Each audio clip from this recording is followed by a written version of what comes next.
leader that's just following his dreams. I just bought a boat and now I'm trying to stream. And I just bought some dope, trying to find a fiend. My shoulders where they lean, plotting scheme. They bring it hard that I fall that it never worked. Anything you see me with, I heard it first. Yeah, I had to grind hard, never give up.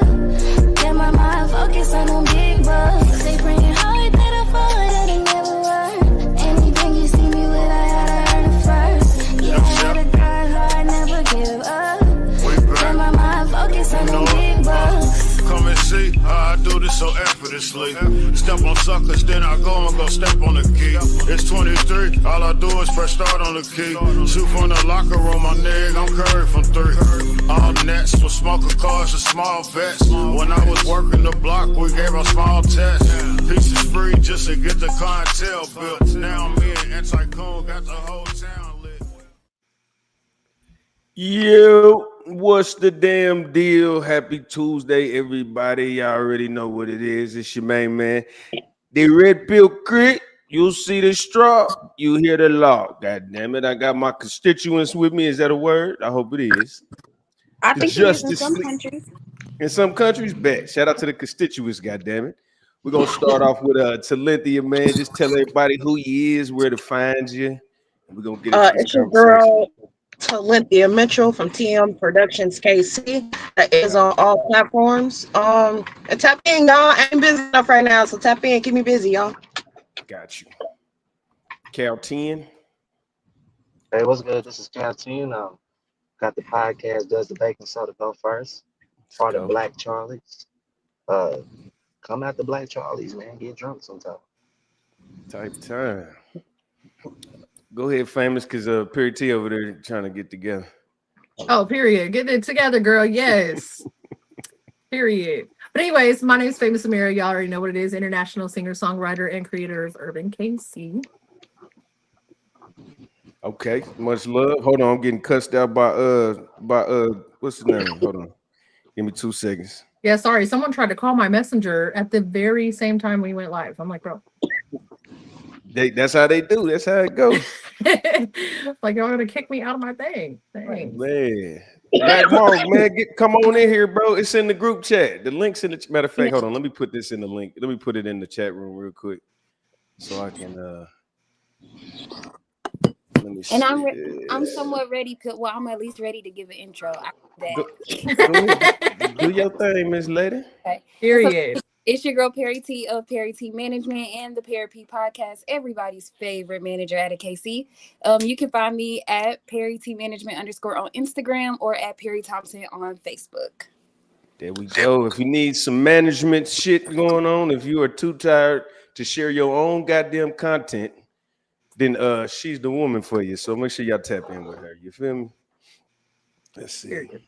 All right, so yeah, we're gonna get into this, man. Tonight, I've been seeing shit throughout the week. I don't know, does anybody got anything random? I saw something before we got on here that might be, I don't know if y'all seen it when Adrian Broner was on Cam and May show, and he kept flirting with the girl that's on the show, and he had to kick him off. Did y'all see that? Yeah, I seen that. Yeah, I think that was very respectful for him to do that, knowing that that his co-host, boyfriend or husband, was behind the scenes. And what Adrian Broner was doing, it was disrespectful.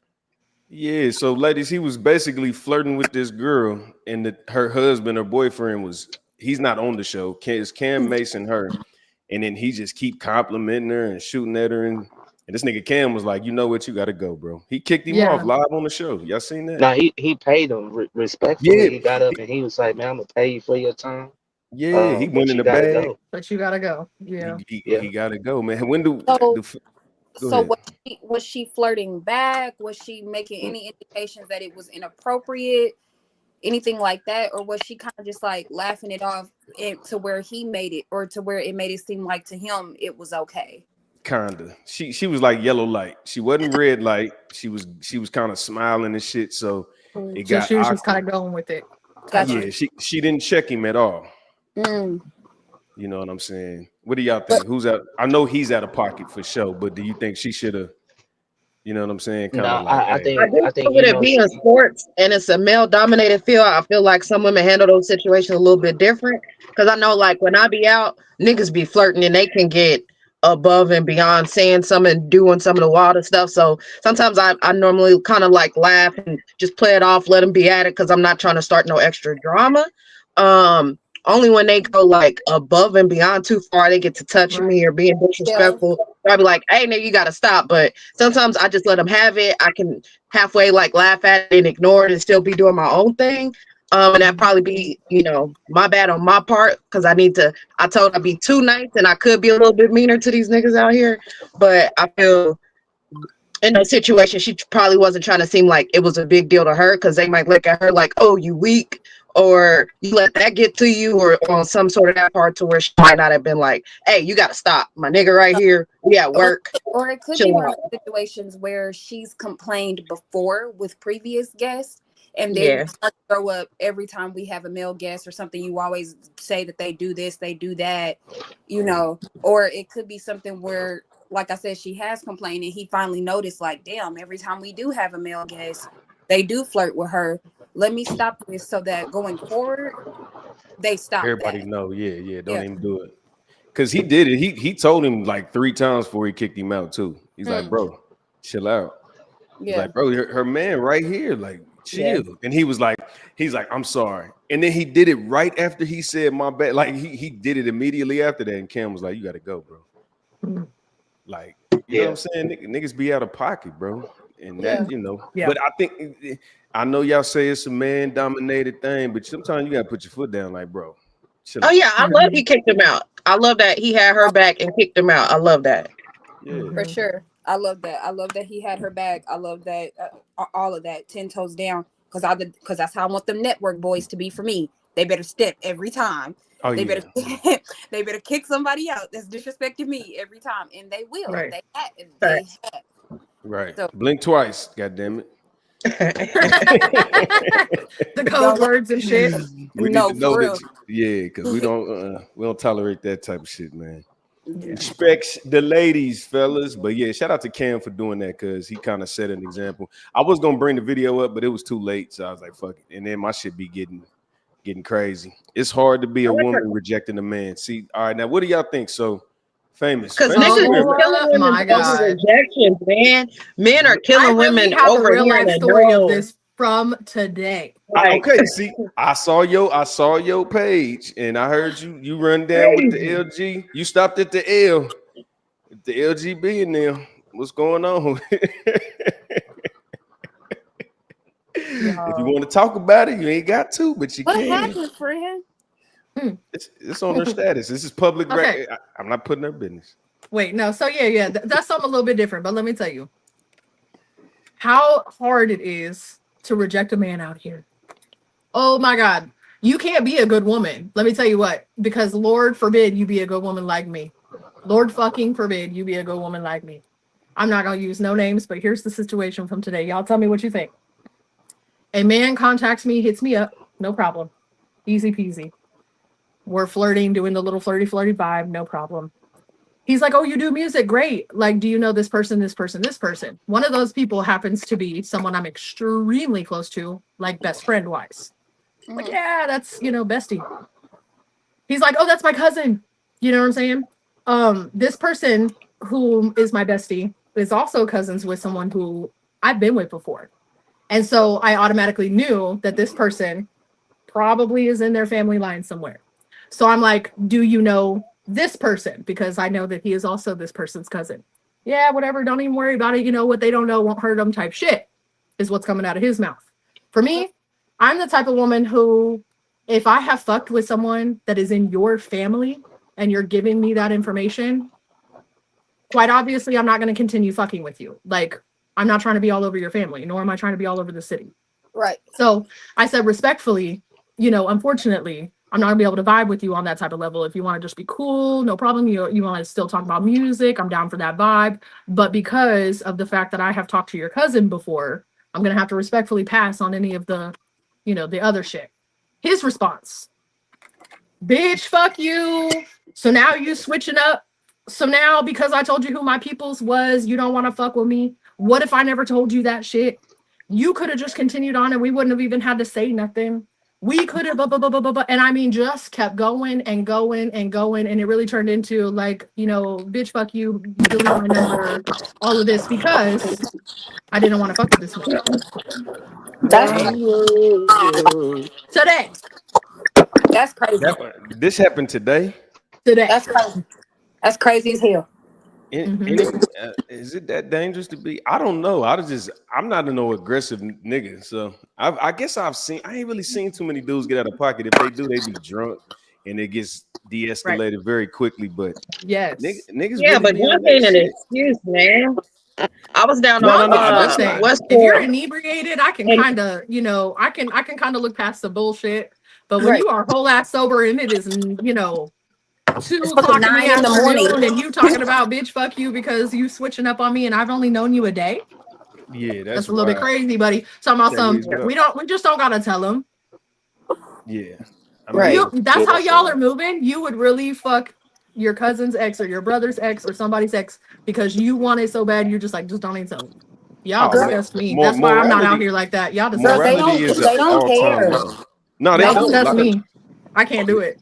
People don't be caring no more, man. It's bro. I tell people all the time, if you got somebody that's solid, do that, nigga. Yeah. It ain't the rest. This shit out here ain't got nothing going on. You find somebody solid and get the fuck on. Yep. You know what I'm saying? Every 3 years, go to the strip club and get pregnant. But come home. What I'm saying? Go home after that. Yes. Like, come on. Oh, man. You getting people pregnant at the strip club, Pew? No, I'm saying, I'm just joking. I'm just saying, do your thing. Get it out your system and then come back to reality because that ain't no spirit. Yeah. You know what I'm saying? Exactly. Black Ball, what up, homie? What's the word, bro? Is that what that is? I can't see shit. Hell yeah, I'm in my car. I'm in my truck. Shit, I just dropped my baby off to her mom. So sweet. Yeah, you know how it goes. My dog on daddy duties. You feel me? Okay, so let's get into these topics, man. So the first topic is it's gonna be a good one. It's a doozy, my nigga. It's a damn doozy. All right, so why do women think that they can present themselves nakedly on the internet and find a good man? Because they do. Well, let me go change my shirt. Let me go change my shirt. Yeah. Come on, don't be out here being in floozy mode.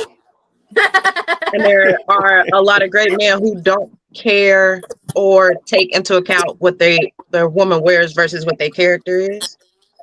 So okay, that's an answer. Go ahead, Perry T. You want to jump in? Personally, I'm on the fence of how you present yourself is how you will be perceived. If you're dressing like a hoe for the book, you can't be mad when men don't want to take you seriously. Right. Sorry. But I know real life women who dress provocatively all day, every day, or not like all day, every day, but that is something they're comfortable with, and they have great men, and it ain't stopping nothing. Is he a great man or is he a pushover? Because real talk, no, great men. They stand on their business, they lead, they're nurturing, they're caring. Definitely not a pushover. And I be feeling when y'all feel pushover, when some of y'all men say pushover or simps, y'all literally just talking about men who treat their women well or are considerate to their women. Y'all call, he a simp, like, because he's a good dude taking care of his woman. You got to be a simp or a pushover? No. Allow her to be herself? No, hey Red, didn't I say that shit last night when we was on my live and we talked about what women say a good man is? Yeah. They say a good man is a man that do what he supposed to do and still let them do what the fuck they want to do. That's it. But real talk, I can't like in all honesty, I can't get like, for instance, this shirt I got on right now shows my stomach a little bit.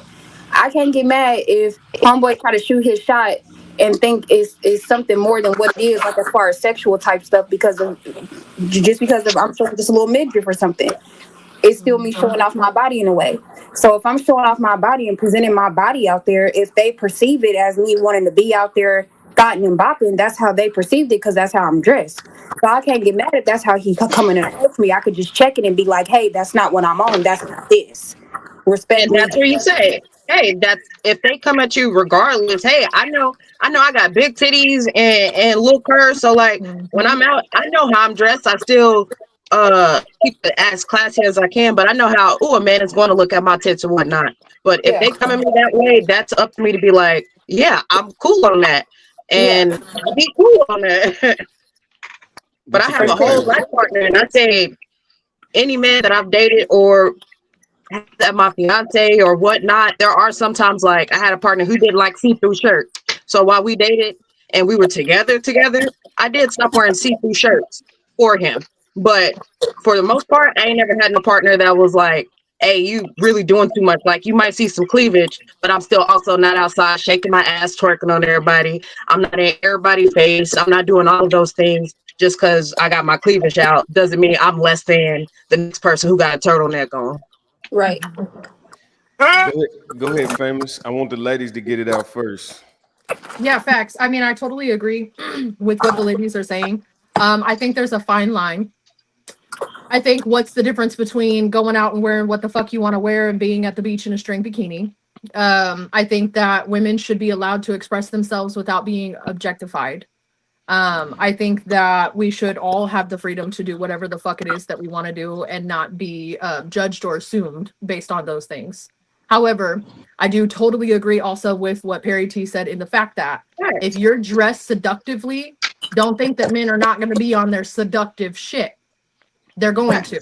So it is all about how you handle those particular situations. If you a hoe and you on that hoe type shit, then great. You know, it all works out. If you're not, then respectfully be like, that's not what type of time I'm on. I'm dressed like this because a bitch want to be dressed like this. I do it for me, not for y'all. And then move the fuck on. Amazing. So do you agree? Do you agree that everybody's profession has a costume? Yeah, for sure. I mean, even mine. You know what I'm saying? Like when I'm in singer mode, when I'm in famous Amira mode. Right. So if you got on the hooker uniform, what do you expect me to do besides give you 200? Right. I feel you what you're saying. That's what I'm saying. If people come at you like that because that's how you dressed, it is what it is. People have their assumptions and they don't think things. Yeah, I'm not gonna get offended that like if I got my tits out and you be like, damn, I'm trying to suck on it. I will not be offended. I will not be offended. You come up here and tell me how good my titties I know look how I look and I know how I'm dressed. That's like the most you're gonna get out of me. Like, am I gonna have my cheeks out? Am I gonna be outside twerking and titties out and hey, all that? No, I don't do all that. But I've been called a certain type of way as how I dress, and I always think I'm classy as fuck. But my titties are gonna be out. You're gonna see my titties regardless. But for sure. It is what it is. I could be offended when you a bitch with big ass titties like me and Talentia, you can't wear a goddamn thing without it looking sexual. But yeah, I ain't gonna take it no way if a man come to me sexually because I know how I look and I know what they gonna think. But again, like if that's what you want, I'm gonna tell you especially when I'm on, you can have a nice day. And it is what it is. But I ain't gonna get offended because you offer me 200. I'd be like, damn, I'll offer me 200 too. Shit. I think I might be offended because that's all you offered me was 200. Damn, yeah. You might got a $200 body. What you want? 1,000 for the $200 titties? That's it. And you want a nigga to overpay for the shit too? Yeah. Hold on. Overpay me so I know. Overpay me so I know. Look. Hold on. You know what's crazy about what you said? Intentions will line up with your mouth. Overpay me so that I know you big ball and big action because you want this big body friends. Overpay me. Okay. All right. Well, Man, cool. I only overpay for over tonsils. Over tonsils is wild work. You feel me? Nah, but see, hold on. If you accept this 200 or you say, "Oh no, pay me more," don't you think you're sending the wrong message? Just because it's more money now, it's okay. No, regardless of the fact, if you coming out the gate talking about here 200 for this, and you think that's all I'm worth, we're not talking. I deserve it. No. That ain't how you pay for it. You first show character and you charm her into taking the 200. It's not negotiating. You got the charm her and you got to make her feel like a fair exchange ain't never been no robbery. I'm weak. And there you go. There you go. I'm still getting robbed. That's how it be though. But see, I'm gonna say it like this till Cal you don't get just ready. come up to no girl and be like, I got 200. That's cornball shit. Well, see, I got 225. Yeah, look, niggas is over there. 225. Do I hit 230? 225. Here it Because is. Nah, a but female, in so many ways, will let you know that she's having financial problems. You know, she'll bring up the fact that her baby daddy ain't shit. That's one indicator. one indication if I need a few You know, dollars. that's one indication that I need some help. My baby daddy ain't shit. You know, I'm in between blessings. I'm just The started a new women y'all job talk to last talk week. about these things on the first You day. know, oh That's yeah, Hell yeah, wild. shoot. First day, I didn't heard first it all meeting on the first day. I didn't And heard at it the that's all. how I bar Oh know when man, that 200 over is going to drink. be effective. Yeah, facts. That's Crazy. crazy. But see, I'm this humble. is That's crazy. the problem is I'm talking really What's up, strictly y'all? to the women that really be like, I can sit on the sink and I still deserve a nigga that He is a said, blue "Sit on the collar sink." worker and he's a gentleman. You attracting every nigga that you don't want with them pictures. I'm telling y'all that So what now. if It's you have a male who he like shit? We do this and I'll let you be there. Like, how about if we did OnlyFans? If you wanted to do OnlyFans, he cool with that. You don't look him as a man if he like, hey, let's do some OnlyFans together. Mhm. that's the nigga you want to marry. That sound like he just trying to get some pussy and he is finessing it. Right. What It if don't y'all sound like I'm sexual trying to be something and serious just with you. open like that?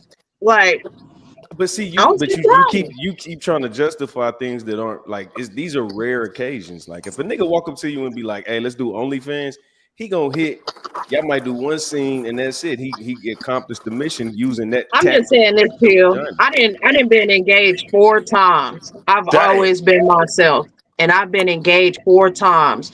And the men, like, you got to be a super type of Negro for me to even get to that point to be like off the market to want to engage you. So these are some great men, and they have always let me be myself. From what I wear, how I act. I'll be out here acting crazy, but like y'all know how I am. And I've always been the same way. And nigga will throw a ring on it. So hold on. Four, So four times. how Damn, I can't even get the So first one. what you What's wrong sell with some? me? go ahead? What you said, Mac Mark? No, I'm asking her, would she sell some? No, I think Mac he's Mark, we got out. her. We Cause she got her look last like week. she We look got her. like she that motherfucker. She look like she that cool motherfucker that just give you some because you funny, because you got a sense of humor and shit. That type of shit. Look, she laughing. That's when the truth. That's that laugh of damn it. How you know? That's one of them. Type She'd shit. rather me take the 200 and take her on a nice date and make her laugh. That's it. Leave it on the Look, nightstand like at Robin this point in my Givens. life, I am dating for fun. Being polyamorous. Like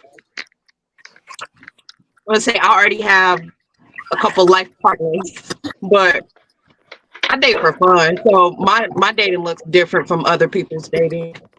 I see. Cynthia, I saw you send me a friend request. I went through your page. I said she's a freak. This girl right here. Who the fuck the red pill that got me on this live with, man? I'm fucking dead. He is. I won't say pretty. I'm very comfortable with my sexuality. And I don't all the let code any words for other some more people shit. shame me for the things that I like or enjoy. And I feel a lot of people are uncomfortable or feel a lot of shame when it comes to sexuality, when it comes to their bodies, when it comes to sex. And I feel those stigmas with a lot of things should be removed. So But see, Talenthia, with that mindset, that's how most people in America think. Liberation, freedom of speech with your body and all that shit. But we ain't got no families. We ain't got no two-parent households. We got child support out the asshole. You get 4 rings, but you never make it to the aisle. This is what's going on. It's a recipe for yeah, and I realized disaster. I never wanted to be married. I thought the So why idea of you marriage was cool. take But 4 now I rings realize then? like I'm polyamorous and I don't think as far as like me locking down myself to someone for life, I've yet to meet that person. Because when I get married, or if I ever get married, I want it to be once. And I ain't never found a man or a lady. But if I get married, I always thought it would be to a man. I've yet to find a man who I'm like, all right, I will lock myself down forever legally with this person. Man, I But think why it's did ultimately I hard to can't stay speak for her. faithful anyway. I can't speak for her, but I want to be married. Point blank Do period. y'all understand that a woman is a man's weakness? Yeah. You could Oh, I take know this. you could take any person that's addicted to anything and give them that what they addicted to, or put them around what they addicted to. They gonna fail every time. I love women, so how in the fuck I'm gonna be faithful? You That shit gotta just you pissed me gotta off. isolate. You gotta stay in the house, man. Man, I Mac be in you the If ain't that house, gonna. but ain't when I him, come I think outside, shit.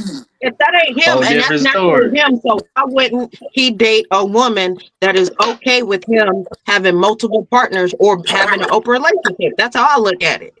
Yeah, I'm Either So why saying would open he go get a relationship or be monogamous popping. wife? So she at home Why don't I mad and just be just be single? happy. Oh, I'm glad he came home. Like, huh? That ain't him. Why would I want to change him just to fit? Oh, because we have to be man and wife and just us. Then you're just gonna deal with a whole bunch of cheating your whole marriage. If that's him, he just needs to date other people or other women that are cool with that. but Cynthia, And I what don't you see gotta a problem with understand that. is most faithful men are fighting through that. It's not the fact that they necessarily want to be. It is some people out here that's monogamous. I grew out of that whole shit. I'm cool. But most men, if you came home and said, honey, I want you to stop fighting your sexual urges. And if somebody give you some pussy, I want you to take it. And this meal gonna be hot. This pussy gonna be untampered. And I'm not gonna give you a headache after you do it. 98% of the niggas is gonna do it. 100. Fuck you mean? 100. Yeah, I was trying to give them a little leverage, a little something. If them niggas could do it, cause some If of they them can niggas do it, could talk it, but some not everybody, and not everybody's successful. Some of I'm them can saying, do that shit, but not every. I think a man gotta work harder to get what he wants, depending on who they are. And some, it yeah. sounds good, but not a lot of men that don't have that luxury of stepping outside and pointing at something like, "I want to fuck you tonight," and it's gonna get that. And just gonna get it. You Yeah, know, it don't work that way. yeah, everybody And don't got it people like think that. I'm so open and so freaky or whatnot. And when I say my pool of niggas that I actually fuck with or fuck on is like, it's small. Like, you got to be a special type of nigga for me to even give you my type of time. I mean, I don't know. Famous, what you got? Because you over there quiet. I don't know if you doing a homework assignment or you I'm internalizing this absorbing the shit. information. Yeah, okay, all right. Because I'm trying to figure it out. Because it's a whole bunch of women my age. I'm 40. You know what I'm saying? I'm an OG now. I'm an unk. You know what I mean? And I What can't was the understand. actual original question or topic? The original question is, why do women present themselves promiscuously or naked on the internet, but still want a blue collar, white collar guy? When Yeah. all the attraction that everything you attracting is hood niggas that Sometimes. don't care. So it definitely depends on the situation. I'm not that type of woman, so I can't really relate to the question. I don't really understand that vibe. I'm not, you know what I'm saying? I don't do like the half naked shit or like whatever type shit online. So I can't really relate super well to what is actually being discussed. But I will say that there are some blue collar men, white collar men, whatever the hell, all of them, you know, the hardworking men who don't mind a bitch who's half naked and wants to live her best life. I've You a seen it. lie. They I've fuck seen them. it. They keep them, rent them for. They be leases. Ma- They lease. You know, a lease Maybe lasts leases. And longer maybe than a that's rental. true. Maybe that's You true. And know, again, I can't A- relate. I don't understand that vibe because I've never been that type of woman. So I just don't know.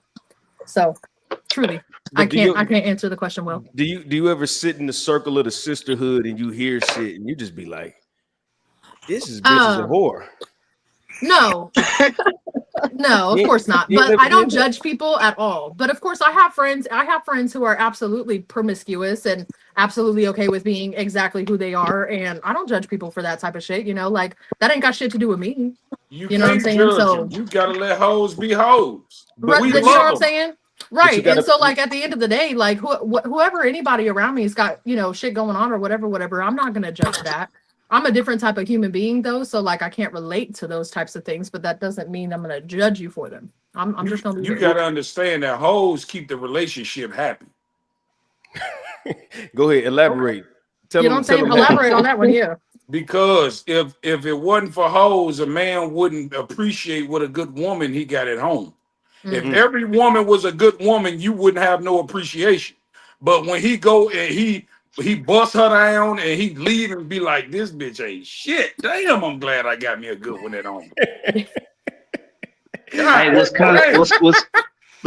What's kind of crazy is that I hear like some of the homies that go cheat and be like, man, I'm about to go home to my girl. You know, like they had that post nut I swear to clarity. God, they do. I put as of right now, 80% of the men that hit on me are married or have long-time girlfriends. That's And, wild. and, It's I and, sickening. actually totally agree with It's that sickening. statement because even me being the woman I am, still somehow married men are trying to hit on me too. And I'm like, what the fuck is going on, bro? Yep. Yeah, because they trying to hit and go back home to wifey. Mm-hmm. I That's don't know what where it the fuck is. they got the notion that I'm the one to come to.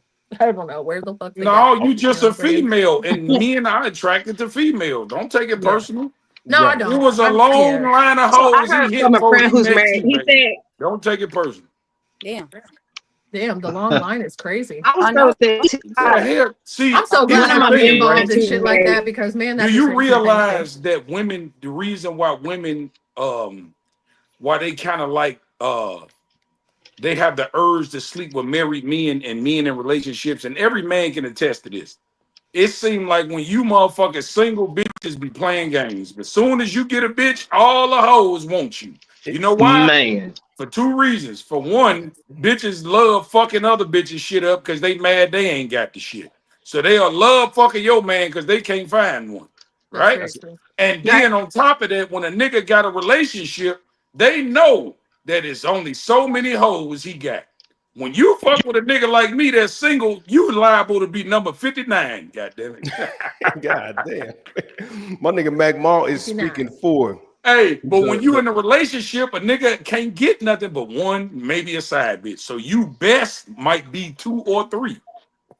mm, When you fuck with a nigga that's single, ain't no telling how many hoes he got. Like real and shit. Cause women get on niggas programs. Like y'all be thinking women be like, nah, I ain't finna do it, man. A bitch will get in where she fit in. If I had hoes, if they could get an hour a week, they cool with that. I am hey, Especially if not she there. like you. I got what? yeah, if she Especially if like she you, she like you. gon' But that's she what gonna I'm bend the telling you. rules. So Yeah. like men, the men that most women want, shit, we got our cake and eat it too. That's why ain't nobody in no relationship. Why the fuck would you get in a relationship when you got several women that do the same shit that one do without the headache? Mm. But see, Perry T, go ahead. You look like you over there with something. No, no, no, no, no, no, no, no, no. You good? I'm just taking it all in and realizing I'm just gonna be single for the rest of my life because this is Don't do that, Mac. Don't scare them into singledom, man. Because it's Man, You not. I should be ain't scaring scaring me them into too, girl. shit. Don't Cause even worry guess about it. what? Guess I'm what? Even terrified. though I do what I do, I'm a good nigga. When a bitch got me, she got a good nigga. I can stop cheating. But when I'm single, I ain't shit, and I ain't trying to hide it. Yeah. You're So right. I feel like when I'm in a relationship and we locked in like that, oh, I don't see nobody else. We really locked in. But if Yeah, we but not, we not. you gotta understand though, baby. Men cheat because of you, because of the woman. You is the reason why your man cheat or don't cheat. It's solely up to you. Uh-oh. I'm about to Yeah, cry. fair. Oh, fuck. It is. Okay, Mac Mall, tell them some reasons why the man would cheat. What is she doing wrong? Okay, well, one, we already know the obvious peace. When you're not peaceful, you get on a nigga nerve. What happens is the getting on a nigga nerves make a nigga shut down and he don't want to open up to you. And this is where the side bitch come in there because he can talk to the side bitch about anything. She'll sit there and listen, and even if she don't if she don't agree, she will act like she agrees. She'll say shit like, "Yeah, baby, I feel you," knowing damn well she'll know you telling some dumb shit, but she like you enough to fool her motherfucking self just to build your ego, and we and you like know, that shit. You and feel me? that's like you know what I'm saying like that side that I get from what he's saying. Elaborate more. Probably like that side chick is doing all the honeymoon phase things on a consistent basis, Ooh, That's Yeah, where true. like and on top of that, she knows she's competing for a man, so she's super nasty. She give you nasty head. She throw that ass back good. It never dry up. When it dry up, she starts slobbing on that motherfucker. Everything your girl don't do, she doing it. And so you be like, man, this shit crazy. I gotta go home to this basic ass shit. Because females get one track minded too. When they get in relationships, they ass get lazy, start gaining weight, don't want to eat the dick like they did when they first met. All that kind of shit. That if you stay on top of your shit, you ain't gotta worry about your nigga cheating. And that's the honest to God truth. That depends on what type of nigga you got though, because some of y'all pick whoremongers. You try to turn a motherfucking devil into Jesus. You ain't gonna be able to do that. I can change him. I can change him. Fuck out of Uh-oh, here. here you You go. know Oh, what women on do? that note, Women instead of a woman going her ass to a church or somewhere good to get her a decent man, she'll find a nigga that ain't shit and try to change him. Right. is that And they true? want that man to be a faithful husband. And then a nigga who want a faithful female will go to a club, look like that's what I'm talking. It don't sense. Like, hey, if you're a whore, go be with a whore. If you're not a whore, go be with someone who's not a whore. Y'all be trying to Hey, change people into what they not. can I Yeah. can I can I Stop. say Who ain't something? a hoe Can I though? Y'all gonna Who let can really I women is a hoe shoot for the shot right at me? man? Go ahead, Cal. can I say can I say something? All right, so that right. Somebody said something. And it had me thinking about it. Even like earlier today, it's I done been around. Saying like producing podcasts and listening to stuff. I've seen where women will say that they get with a guy, they want to get with a guy with an idea of what they want him to be, and then want him to change who he is. And then once he makes that change of who she wants him to be, she no longer likes him because she's no longer the guy who she originally met. And I think it's like you could feel like in those situations, I think when the man start to get confused and shit, and he's all over the place, and the motherfucker's always running out to the streets because he feel like he can't do nothing right. Now he goes into it, he goes find a side chick that's telling him all the right things and doing all the right shit for him, and he's fucking around. And Yeah, the but you motherfucker's know what cheating. though? On some real shit, I was side nigga of the year 5 years straight, right? Stick out trophies. The reason why it was a good experience for me because it taught me what not to fucking do and what to do to keep my relationship happy. Because it seemed like every female got the same problems. What's that? All these niggas do the same shit. I'm the go-to man. When she tired of your ass, she come over here, get drunk, and talk about your ass to me. And Hey, I you the gotta sit relief there and pitcher. listen to this shit like I give a fuck. You the relief pitcher. When the starter ain't doing it right, they bring in the relief to finish the job. Yeah, and the crazy part about it is all you got to do is be spontaneous. That's how you keep bitch happy. Just be spontaneous. Be funny, And be funny. spontaneous, and And act like talk you to your give a shit. partners. Y'all don't be talking to your partners. Y'all don't tell your Yeah, partners, hey, hey, hey, the sex getting hey. boring. I want to try some freakier shit. Or hey, this Nah, shit nah. been stressing me. But every time you argue with me, like that shit be stressing me out. You keep arguing with me. Like, I don't know why y'all don't Well, be talking to your partners. Yeah, I that's because think he I was think I raised think by his that's mama. easier. That's what his mama told him to do. Yeah, what you saying is easier said than done. And I think what happens is it's like I think that like even men and women, both men and women experience this. There's time that you want to come to them and give them constructive criticism and confide to them and figure out that goes wrong because that person takes it personal and it leads to some other shit. And after you see it so many times, you just kind of shut down and you be like, man, I don't want to tell you because I don't want you to trip. I'm not coming in a bad place. I'm just trying to let you know this is where I feel like we struggling at. But like So you if know it what I'm gets saying, to the point where you're looking for a side, do you not think first, like, hey, let me let go of this relationship and just go be single? Hell no, nah, we ain't cause gonna Nah, let cause our bitch because go until we but find a better one. You because tripping? I think when it come down to it, I I'm think between fucking dead. men and women cheat different. And I think like a man would cheat to just get a thrill. And I think after he had post nut clarity, he want to go back to that woman. I think he wants his main woman. He wants to spend his life with whatever who he's cheating with is just a cheap thrill. He don't give a fuck about that. You know what I'm saying? But I think like from what I get, from what just based off what I was told, women cheat with with the replacement. They look at the dude and be like, you know what, this dude can potentially be better than the dude I'm with now, and that's what I got. And I may be wrong, nah, but because but that's No, they what women it's do is women leave their relationships for what ifs. A nigga ain't doing that shit. This bitch got to be locked in before I leave my bitch for you. You tripping? yeah. right. And that what if is like to be potentially better than the person that they currently with. But see, what Where is the do? What are we doing? Because all of these problems honestly sound symmetrical. All of the problems that the man is having, she's getting that. She got the work husband. She got, you know what I'm saying? The nigga that he didn't send 3 messages and now she finally finna answer one. You know what I'm saying? It's a buildup.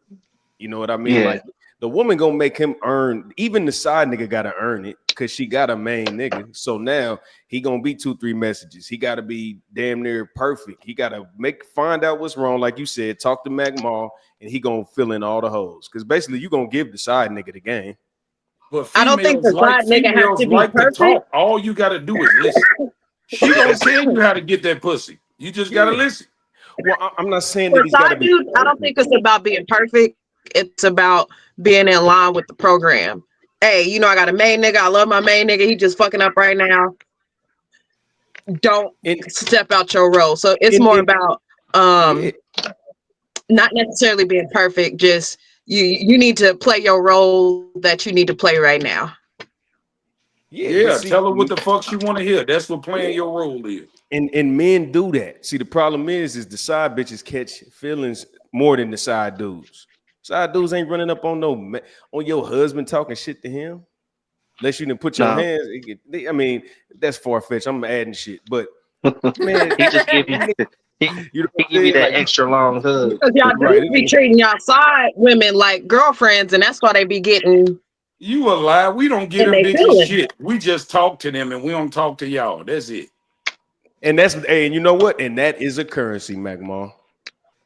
That is a currency. She said we treat them like the real. No, the fuck we don't. We treat them all like shit. And they don't get no fuck because they fucking your man. They fool. And if a female like you, you ain't got to lie to her. She gonna lie to her motherfucking self for you. Look, I didn't. Like I said, back in the day when I was younger and dumber, like I done been a stalker, like didn't know, and then there was a situation where I did know. When I say them niggas be treat dates, we get at family functions, we outside, they taking care of things, like they pillow talking, they spending the night. I dated one man for a year and a half. I met people, he used to talk about his wife like she died. I thought he was a widow. I done met his family members, his kids. I met people in his wedding, and the whole time, this nigga still married.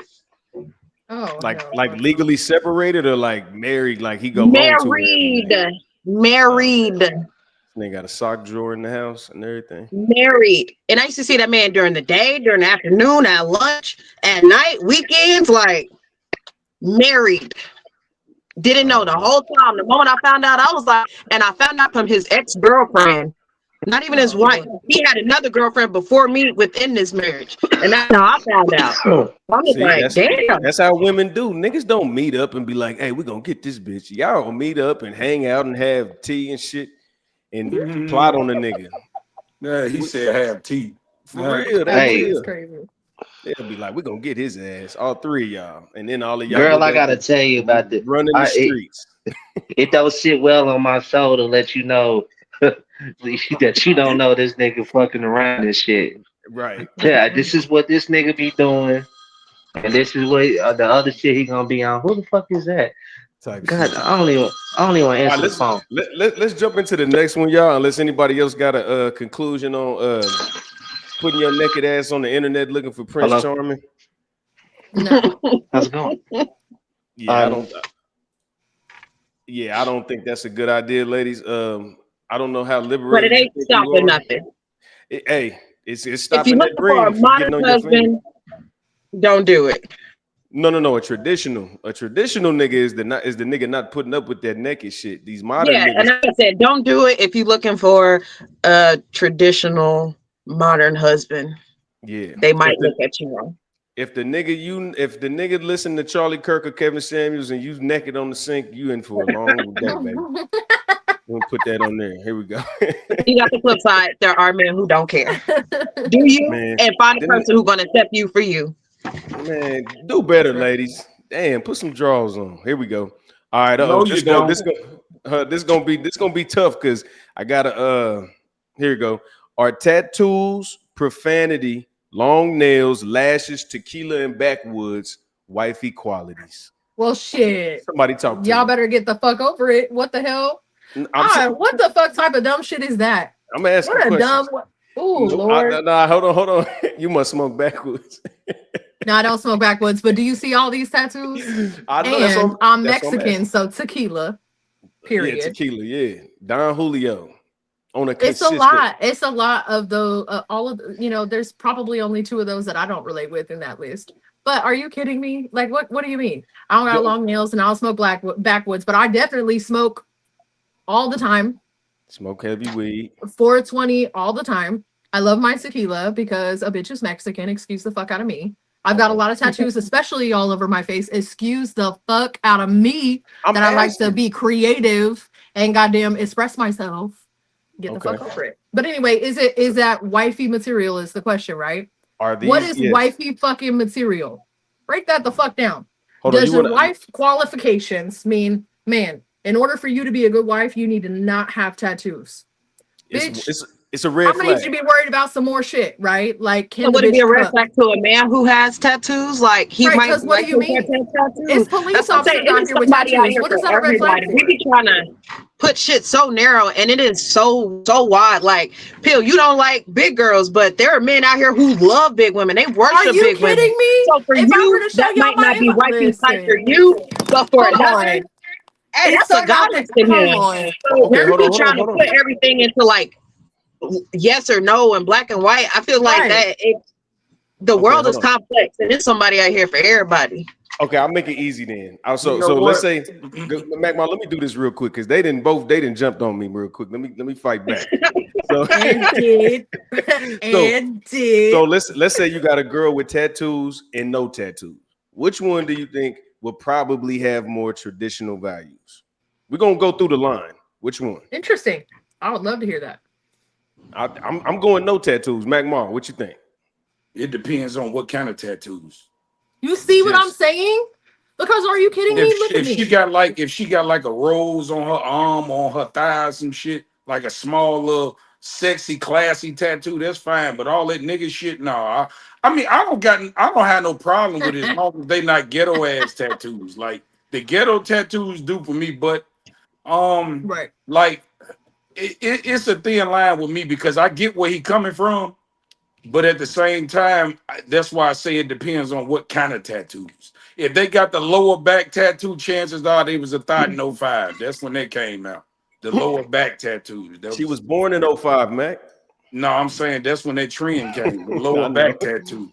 And then, so like I said, like it depends. I can't really put it on paper and tell you what I would accept. I would just have to see it and show you, like, okay, that's cool right there, or that's. So let me give you a different scenario, Pill. So when it comes to the tattoos, so if you seen, say, an Asian or like Hawaiian or Polynesian girl with tribal tattoos versus a white girl with no tattoos, who you gonna think is going to be more traditional family wise? Probably the tribal one. But I'm here in America. Yeah, and see, that's why I said it depends on what kind of tattoos. Because what if she got a tattoo that represents her religion, or maybe her grandma or somebody died, a child died, and she got, she expressing herself through that type of. That's why I say. But if you got like dragons and shit all on your leg and shit, come on, man. Like she got Nicki Minaj, 2 crossed out niggas' names. Hey, my second baby mama, I made her cover up a nigga name with my name. See that shit right there. But the fact that she got the name. Okay, anyway, I'm gonna say if you got tattoos versus you don't got tattoos, I'm gonna say the woman with no tattoos is probably more. She probably less street, less. You know what I'm saying? That really don't mean nothing because she just can't take pain. Shit, man, there's hoes that ain't got tattoos. Shit. No, it is hoes that got. Okay, but have you been to a strip club and none of the dancers had tattoos? Have you ever seen that? I don't go to strip clubs, bro. So 2003 was the last time I've been to a strip club, and not one stripper had tattoos on them.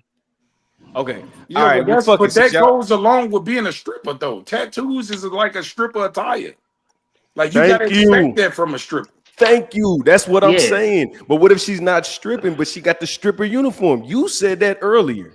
Yeah, because it's hard. You looking at. She probably liked the image of being a stripper. Okay, cool. So I'm picking no tattoos. That's all I'm gonna say. Vard, hop in on this, my nigga. So, all right, a woman. Now I don't mean to cut you off, but if you ask me if I had a choice between a woman with no tattoos and a woman with tattoos, I would pick no tattoos. Okay, but like I say, I'm a little bit biased with that because it depends on what kind of tattoos. So I'm on both sides. All right, 50-50. Go ahead, count 10. I mean, to me, I like a woman with tattoos. I That's like that wifey. shit. That's wifey. Yeah, I mean, like, depending on where you got the tattoos, what type of tattoos that they are, you know what I'm saying? Uh, that shit can look good. You know what I'm saying? That shit look good to That me. shit You know what I'm sexy saying? in For the some mall. reason, Okay, it ladies, y'all do. winning. Y'all winning. Damn it. It do. I I like see it as a tattoos and red shit. flag. I don't know. I just see it as a red But when flag. you see a girl with tattoos like that, you gotta know she come with some sort of hood in her though. That's what I'm saying. And that's the part that throw me off. That's That's the a mystery. I mean, I like the little taboo, the mystery. Like if I see somebody with some tattoos now, I want to. Hey, what's up? Like, what kind So of do y'all look like? at so if it was a white woman and a black woman with traditional black woman tattoos versus a white woman with some rock star shit tattoos, who would y'all think would be more domesticated? I just want to hear y'all opinion. they You both. said a I white don't woman and a know. black woman? Yeah, I mean, but they Oh both man, tattooed a up. hoe is a hoe. The yeah, I don't. complexion don't change. Yeah, I couldn't. I couldn't even do the. It ain't even about the black and white with that. If I see 'Cause a white girl with a bunch of tattoos, an Asian with a bunch of tattoos, an Indian with a bunch of tattoos, I'm gonna think she finna take this 200. I ain't gonna lie to you. Var, go ahead. We got another brother in here. What up with it, man? Yo, what up, man? Bob, what's the Ooh, word? what up, Maul? What up, everybody? Man, women with tattoos, huh? Is that a green? Is that wifey or is that for the nighty? Man, I'm a one nighter and pass it to my guy. That's all I'm gonna say. All right. Okay, so all right, I'm gonna just run Hey, down the list. can I say No, something real I'll quick? say hold on. I'll say this. It All depends right. on where the tattoo is now, because if I see it's in a place where I'm like, wait a minute, tattoo artists ain't supposed to see all this. You know what I'm saying? I'm out the one nighter. You know what I'm saying? But something like on the arm and stuff like that, I'll be cool with it. You know what I'm saying? I understand sentimental and shit like that. And everybody wear tattoos now, so Yeah, I think man, it's 2025 now, and I think we in a day and the age where a lot of people it's a common thing now. As of back then, you know, what I'm saying like 20 years ago, that it was, that was like a thing, a taboo. You know, what I'm saying somebody had some mystery or something like, hey, a thug or overly spiritual or some shit like that. But now I think it's like a common thing. A lot of people are getting tattoos, and I would say like especially like in the professional field, like some of these women get tattoos, but how they dress. To me, I go off of based how you dress and how you present yourself as a, what I'm saying, as a person. And I think that's kind of telling a lot. Are you, like, are you a person that's always out? Are you a homebody? Or only time I see you out is on business? You know what I'm saying? Like, I think I can't judge the person based off the tattoos. You know what I'm saying? I would have some setbacks, maybe. I may wear some tattoos. Now, if you got a big tattoo on your pussy or something like that, I'm like, damn, you let a motherfucker get a little bit too close. Or like, I mean, you know what I'm saying? It's just like depending on where it is. Now, I always make the joke of the tattoo artist holding up the titty and doing the tattoo and shit. You know what I'm saying? Like, getting manhandled in that bitch. yeah, that motherfucker have at the top of his life on that Right. motherfucker. I mean, like, you know what I'm saying? Taking his time. I would kind of think about it a little bit, but I also think, man, how you carry it. I can't judge them off the tattoos. It's based off how they carry themselves. Because the tattoos man, these days is a common thing. Okay, let me hey, ask y'all this. Have you ever tried to holler at a girl and be like, hey, I like your tattoos? Have you ever tried to do that? Yeah. I hear that shit almost every day. And that's what I'm saying. That's all I'm saying. But the thing is, this particular That's just topic, one way y'all hit on the us. Men hit right. on us all different kind of ways. Thank you. I've And literally been. as this whole conversation, the whole topic, you know how this is interesting for me because you've already been on two other episodes with me, so you know what type of woman I am. Yeah. And You an me being exception the to the type rule. of woman that like saved myself for the man I married, me being the type of woman that like doesn't fuck with people or have sexual relations, like unless that's my man, yet be looked at by some men like I'm not wifey material because I've got tattoos. weird. Okay, But like but at the end of the day, you know, No, everybody's I got their think preference. I think light skin look better with tattoos. Me personally, I like my meat cooked. And if you got beautiful black skin, why would you put some tattoos on that shit? Right. Like, I think that they should leave the tattoos to the lighter skinned people. Damn. that I'm, wasn't racist. Do you Here feel we that go. because you just haven't seen good tattoos done with no, on I've dark seen skin? good Nigga, No, I we've tattoos, mean, seen but good me tattoos personally, I now. love brown skin, dark skinned women. And I hate when they fuck their pretty ass skin up with tattoos and shit. Yeah.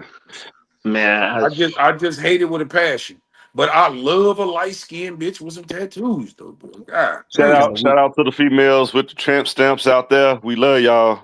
see, For one night. I don't got no problem with a bitch that got the whole florist fucking flower all down her ass and down to her Right, right. ankle. And I don't man, look, I got 200. I ain't gonna lie to you. Hey Joe, hey look, say no lie. I had That's one. your number, huh? She 200. I had one time. She ain't had a tramp stamp, but she had instead of the tramp stamp, she had like the motorcycle bars back there, man. I was like, yeah. I said, I'm getting on my Harley right now, baby. Vroom, vroom. Every type of shit. But nah, so basically, I'm just saying you can identify the qualities of a you see how certain women move. Like you don't see wives in the club with rolling backwoods and pouring down Julio every 2 days and shit like that. You know what I mean? yeah. Even I You know what it started. is, Red? What What's it up? is respectable women want to have the whole outfit and want us to know, okay, yeah, I'm not a hoe. I'm just dressed like them. We don't see it like that. Right. You feel what I'm saying? They want to be able to have that attire, but express themselves how they want to. I get it. The whole spirit is something to do. It's enticing. Every woman think that's cute to have the sexy slash hoish look. It attracts men. It makes them feel good about themselves that they able to do that. But they gotta understand, like everything you do come with consequences, and like you can't blame a man for the way we think based upon because of how you feel. This is how Right. we think. It's just like this. A man know, okay, like this. A woman dressing like a hoe is equivalent to a man coming outside with a halter top and a skirt on. Now, what if I say I Look, just want I to done put had a on? man come at I'm me expressing crazy. myself. I'm expressing myself. I'm not gay, but I feel like wearing a skirt. Hey, How would as you a feel woman about that? who dresses all kind of ways, I've had men come at me creepy, sleazy, aggressive, overly sexual, whether I'm in a skirt or a crop top, whether I'm in a sundress, whether I'm in a business suit, whether I'm in a top and gown, whether I'm in a turtleneck, no matter what I wear, I've gotten the same type of attention from men. So at the end of the Yeah, day, if but I'm gonna get it regardless, I'm gonna wear what I feel comfortable in, what I like, what I want, because I'm gonna but get it what kind of regardless. men? But see, Because some this is men hey, don't have this is no type of decorum about themselves, regardless of what you wear. Yeah, but you this is the got difference. But cornballs in the world. I agree with you. So no, and especially for a woman that's attractive, you're gonna get attention regardless whether you dress like a goddamn lawyer or not. see, this is the I done thing. been They in not telling basketball you. shorts and a They hoodie. But they Like, not.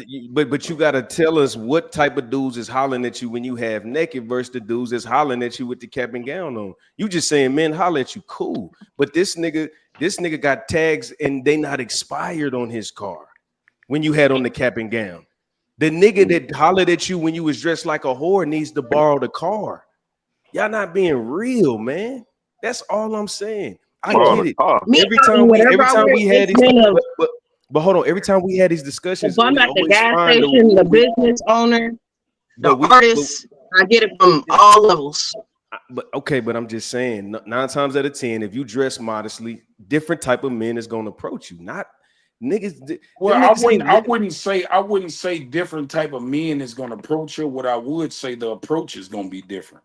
That's what Yeah. it is. Okay, I Because you give you that. still gonna attract nothing ass niggas, but they gonna approach you as a lady opposed to me telling you, asking you, do you want 200?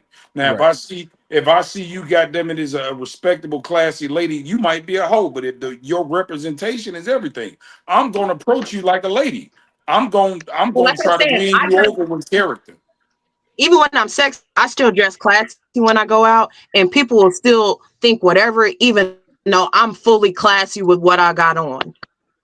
Right. You know They're what? still gonna think, oh, she a hoe or this or that. So I'm gonna just wear whatever I want because people gonna say what they say regardless. And at the end of the day, I know me, I know my intentions, I know what I do, and you know what? I'm at a point. It's kind of like fuck what everybody else thinks. Right. If they I was rock about with to. it, they rock with it. If they don't, and I'm attract what rock with me and fuck with me. So I'm Hey, cool regardless. hey, Ty, I was gonna bring that up. See, we always talk about. I know that when a man does what he's supposed to do, you ain't got to tell a woman nothing. So it's like it's all about where that Right. woman is at. If she in her hot girl summer phase, you know what I'm saying. It's about her preference. Like I know one thing: when a woman is really into somebody, man, they go up. They really do go above and beyond. Like if you a good dude and you treat them right, you ain't got to tell them what to wear because they know what to wear. Not They to know bring it. too much attention and not to come off a certain way because they with somebody. Even if they feeling somebody that ain't got their stuff together, man, like Red Pill said, his tags can be out. He ain't got a place to stay. She'll let him drive the car when he got a suspended license, everything. You know what I'm saying? So it's about where she at in life too. You know what I'm saying? That's a Yeah, fact. no fact.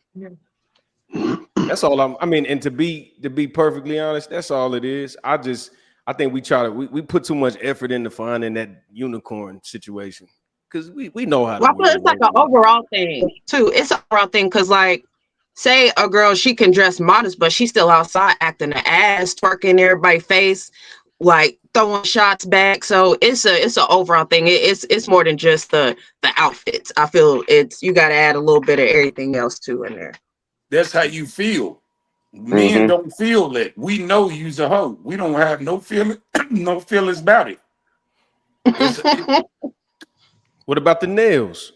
How do y'all look at women with nails? Like crazy nails? Long ass nails is a no. Got Hey, gummy bears and shit. I seen this one lady. I'm like, if your face itch, you gonna get a rash, bitch, because this is crazy. This is hey, insane. I hate to say it like this. I hate to say it like this, man, but I gotta say, you're a hoe until proven otherwise. You until proven innocent. No, otherwise, it's a difference. Otherwise, you know what I'm saying? Because if a woman really feeling you, oh, guess what? She all those whole tendencies, those thought tendencies, go out the window. She gonna be a whole different woman. She gonna change for you because she think you worth it. If she don't think you worth the damn, she gonna keep that shit up. So, But Var, how long? Because I got a statement. I coined the think that phrase. goes for men too. You can't hide hoe. right, It's guess gonna what? come out. So hold on, ladies, hold on. I think one of you guys in a relationship, I'm not sure. No, both you guys, okay, if I remember correctly. All right, when you was on a single market, true or false, any guy that came and talked to you, you thought he wanted to smash first, and relationship was the furthest thing on his mind. True or false?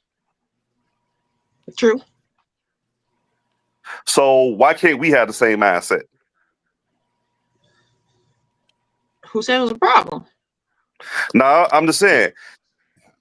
You want me to think of you as like, say, oh, I treat you like a woman, this and that, even though I don't know you from a can of paint, right?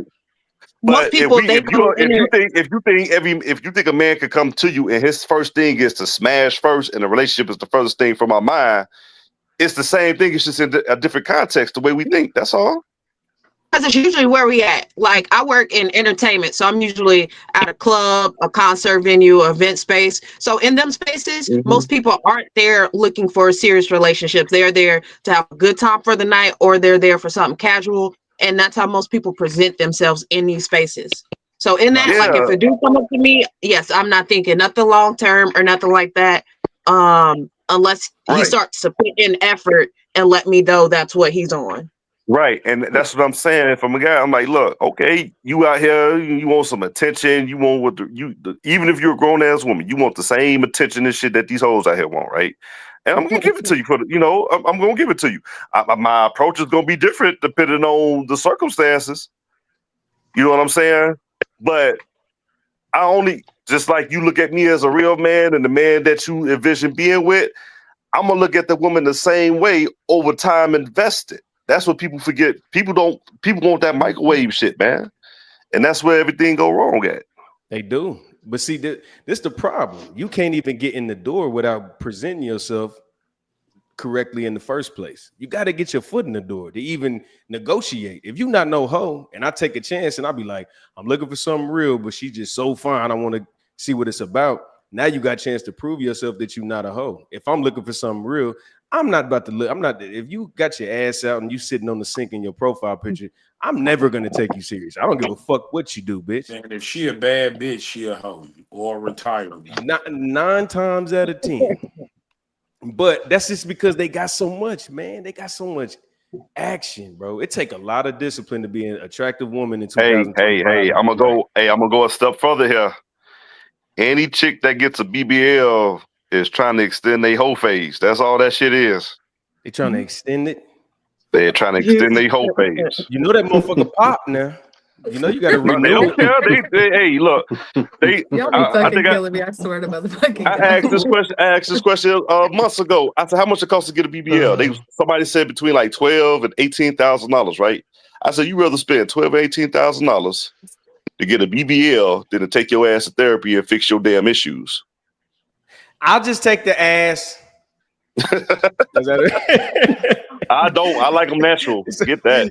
But see, that's what. Hey, but you could go to instead of spending that $12,000 to $18,000, get you a membership at Planet Fitness and do leg day. Do a lot of squats. That's too much work. That's too much work. Most of them who get BBL is for the money. The money that they make from the BBL. It's not. Yeah, that's too much work. It's a lot of work. That's too much work. It's too much work, and you don't get the instant results. Like I said, we're in a microwave era right now. Yeah. So the BBL gonna fix all that. They gonna lay on your face and take these shots. God damn it! But no, go ahead. Now the crazy part is you could tell because they don't want to relinquish that attitude. You know what I'm saying? Like, okay, I'm bad. I still got it going on. But they see these young chicks coming out here, you know, that's trumping them, right? Because they get passed over now. They've been ran through by now. So they trying to like upgrade themselves, but then they don't want to have that crashing humility moment where they have to change and grow and act right. You know what I'm saying? Internally. They don't. That's why I said they don't want to do the hard work. So like my man said, going to the gym, that sounds nice. That's actually what me and Ma would probably recommend, but they ain't gonna do it because it's not gonna give you the instant results that they want. Ladies, I know. I agree. I would rather hit a gym than go get a BBL. For sure. Got you. I would never do no work on my body. I don't think for anything. I think that's a form of mental illness. I think people that do cosmetic surgery outside of something that is gonna, you know, that like you need it for you so you don't pass away or some shit. But I don't know. I'm like, damn, you don't love yourself that much. Mm-hmm. Like I would even consider this. I drink my beers. I'm a little bit fucked up. This helped me get through my life a little bit, but I can admit it. But to go under the knife for attention is insane, cuz. Yeah. I ain't gonna lie. But let's go to the next one. Some extreme cases, but like if it's just vanity like for bigger ass, I can never do it. That don't make sense. That's what I'm talking about.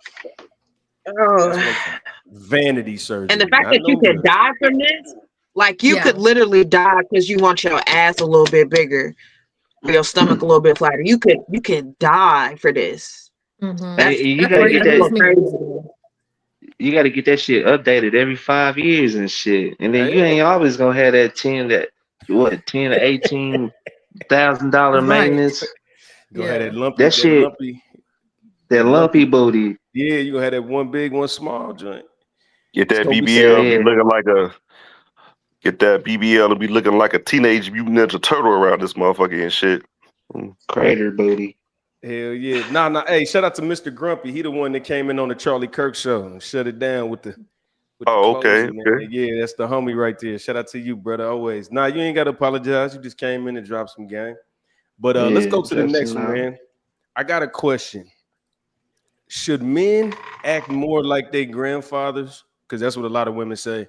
You know, we would love you to look like our grandfathers and the ancestors and shit. But the women are acting like their grandmothers. Because grandmothers used to be okay with sitting at the crib and taking care of the house, making sure everybody fed, reading to the kids, doing all that shit.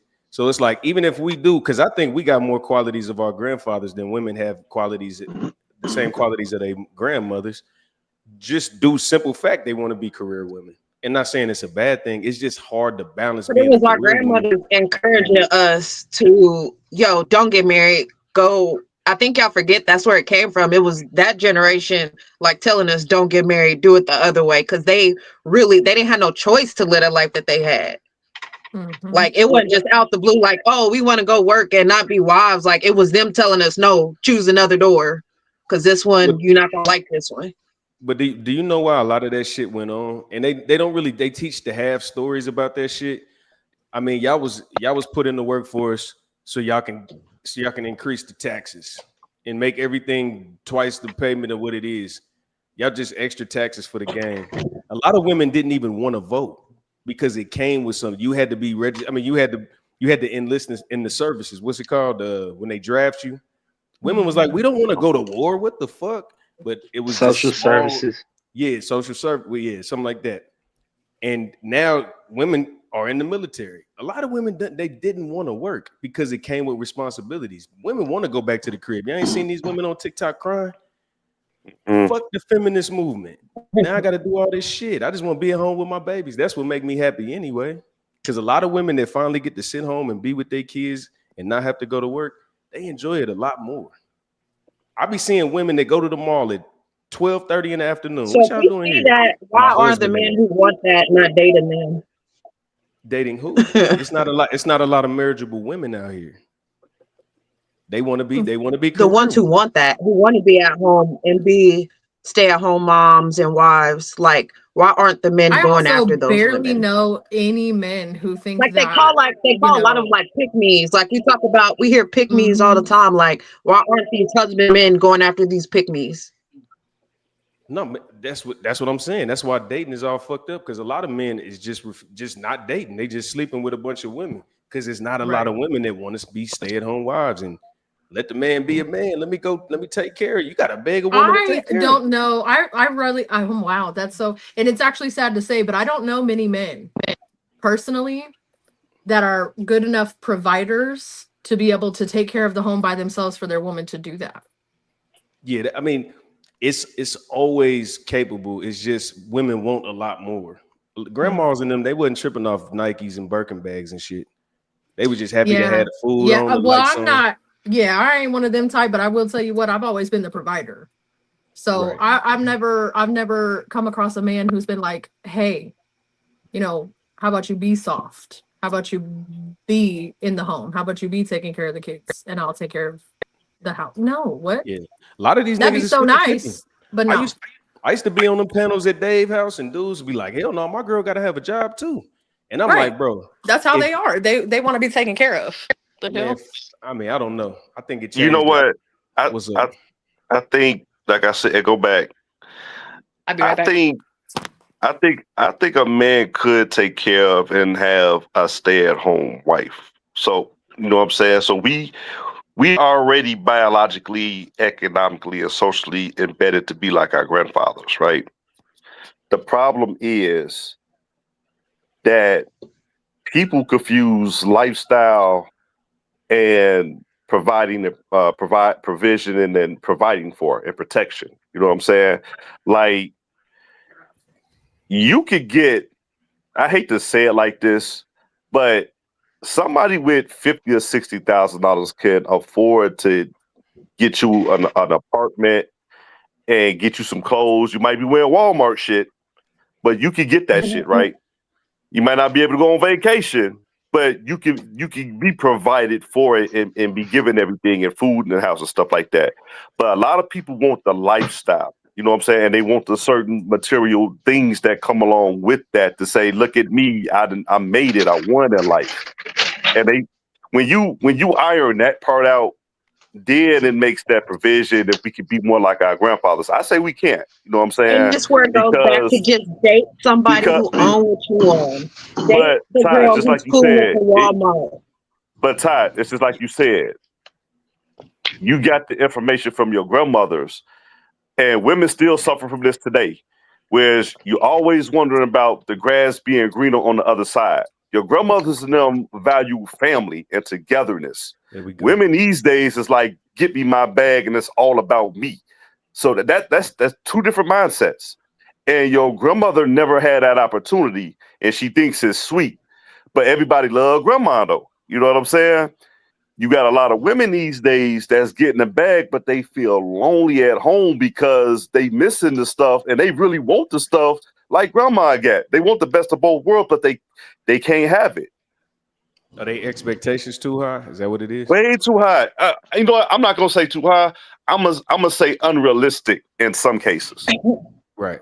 You know what? Fuck that. I got Like I said, homework. just get somebody who own what you own. But Like I said, if you go, Pill. I want y'all to do this for next show for the weekend. Just watch one episode of Kendra G Singles Live. Just watch one episode of the most average bitches on the planet. 3 kids, 2 different daddies minimum, overweight. Wait till they do that Kendra Cam shit where they make them stand back and they pat their head, and that wig is worth $80 in total. Hey, I was on Kendra G show 3 times. Nigga, when I tell you, you gonna see why the economy's fucked up when you watch that show. Because these women are nothing more than a 3. I'm talking about the 3 on a good day, and they want niggas that make $2,000 a week to take care of them and they mistakes. It's crazy. It's insane, bro. And it works on the flip side too, man. On the flip side, it'd be men overweight, broke, little dicks. But you know what? They be happy live with their woman mamas and they want a 10 wife. But you know the difference, Talenthia? The niggas that's overweight and broke be cool with the girl and take the value for what it is. It's a bitch that is a 3 and he got to be at 8 minimum to fuck with her. This is crazy. Why would I be my? Why would I act like my date up? No, men are, but that's what I'm telling you. 6 men is dating 3 women all day. We taking the scraps, and not only taking the scraps, appreciating the scraps, taking care of the scraps. And matter of fact, fuck that, being miserable and still staying with the scraps. Man, niggas is doing that. That's your fault. It is our fault. But don't act like we not appreciative and we not like our grandfathers. Hold on. It's our fault. Hold on. Guess what? It's our fault. Yeah, it's okay to have standards. Everybody can have their own personal standards and purposes for what they want to do. It's our fault. I agree with you, Ty. It's our fault. You're absolutely right. It's our fault. Hey, but guess what? We're not putting it off. We're not putting it off on a woman to eradicate the mistakes that we did made. See, you got women out here, like he said. Hold on. On a good day, wait. Time out. You took what I said personal. You took what I said personal. I'm saying who you date would be your fault. Who you choose to date or stay with or deal with. You don't have to, and that's for a man or woman. If you with something for a long time and it's not working and you didn't like this, it is up to you to leave that situation. That's why I was saying, like, it's your fault in that situation, because you can leave or not choose to deal with someone or something that you do not like. That's why I was saying that. That's where I was coming from. Same for a woman. If I don't like something or don't want to deal with something, it would be my fault if I stayed there longer and I was miserable in it. That would be my fault. Well, I mean, a man would stay like, you know what? I thought it was gonna get better, and it didn't. You know what I'm saying? I tried to give it a chance. It didn't work out. I was unhappy. She probably found somebody better. You know, it's cool. You know what I'm saying? Unless we just call her cheating. That's when we'll just go off on the rails. But most women, like you, this is what I always say about relationships and accountability, and I'm big on that. Even when I date, I ask one of the questions. I was like, oh, okay, you had this boy. I said, what could you have done better to make those relationships work out? 90 to 95% of the women say, well, it was nothing I could have done. You know what I'm saying? He was going to be him. They don't want to take no accountability or self-audit themselves in the words that they say or how they present themselves or what they did. You know what I'm saying? And they don't think anything they do is wrong. You know what I'm saying? This is why I say men are always going to say, I'm sorry. You know, we'll take the front end if we're wrong about something. Ask majority of women, they're never wrong about anything.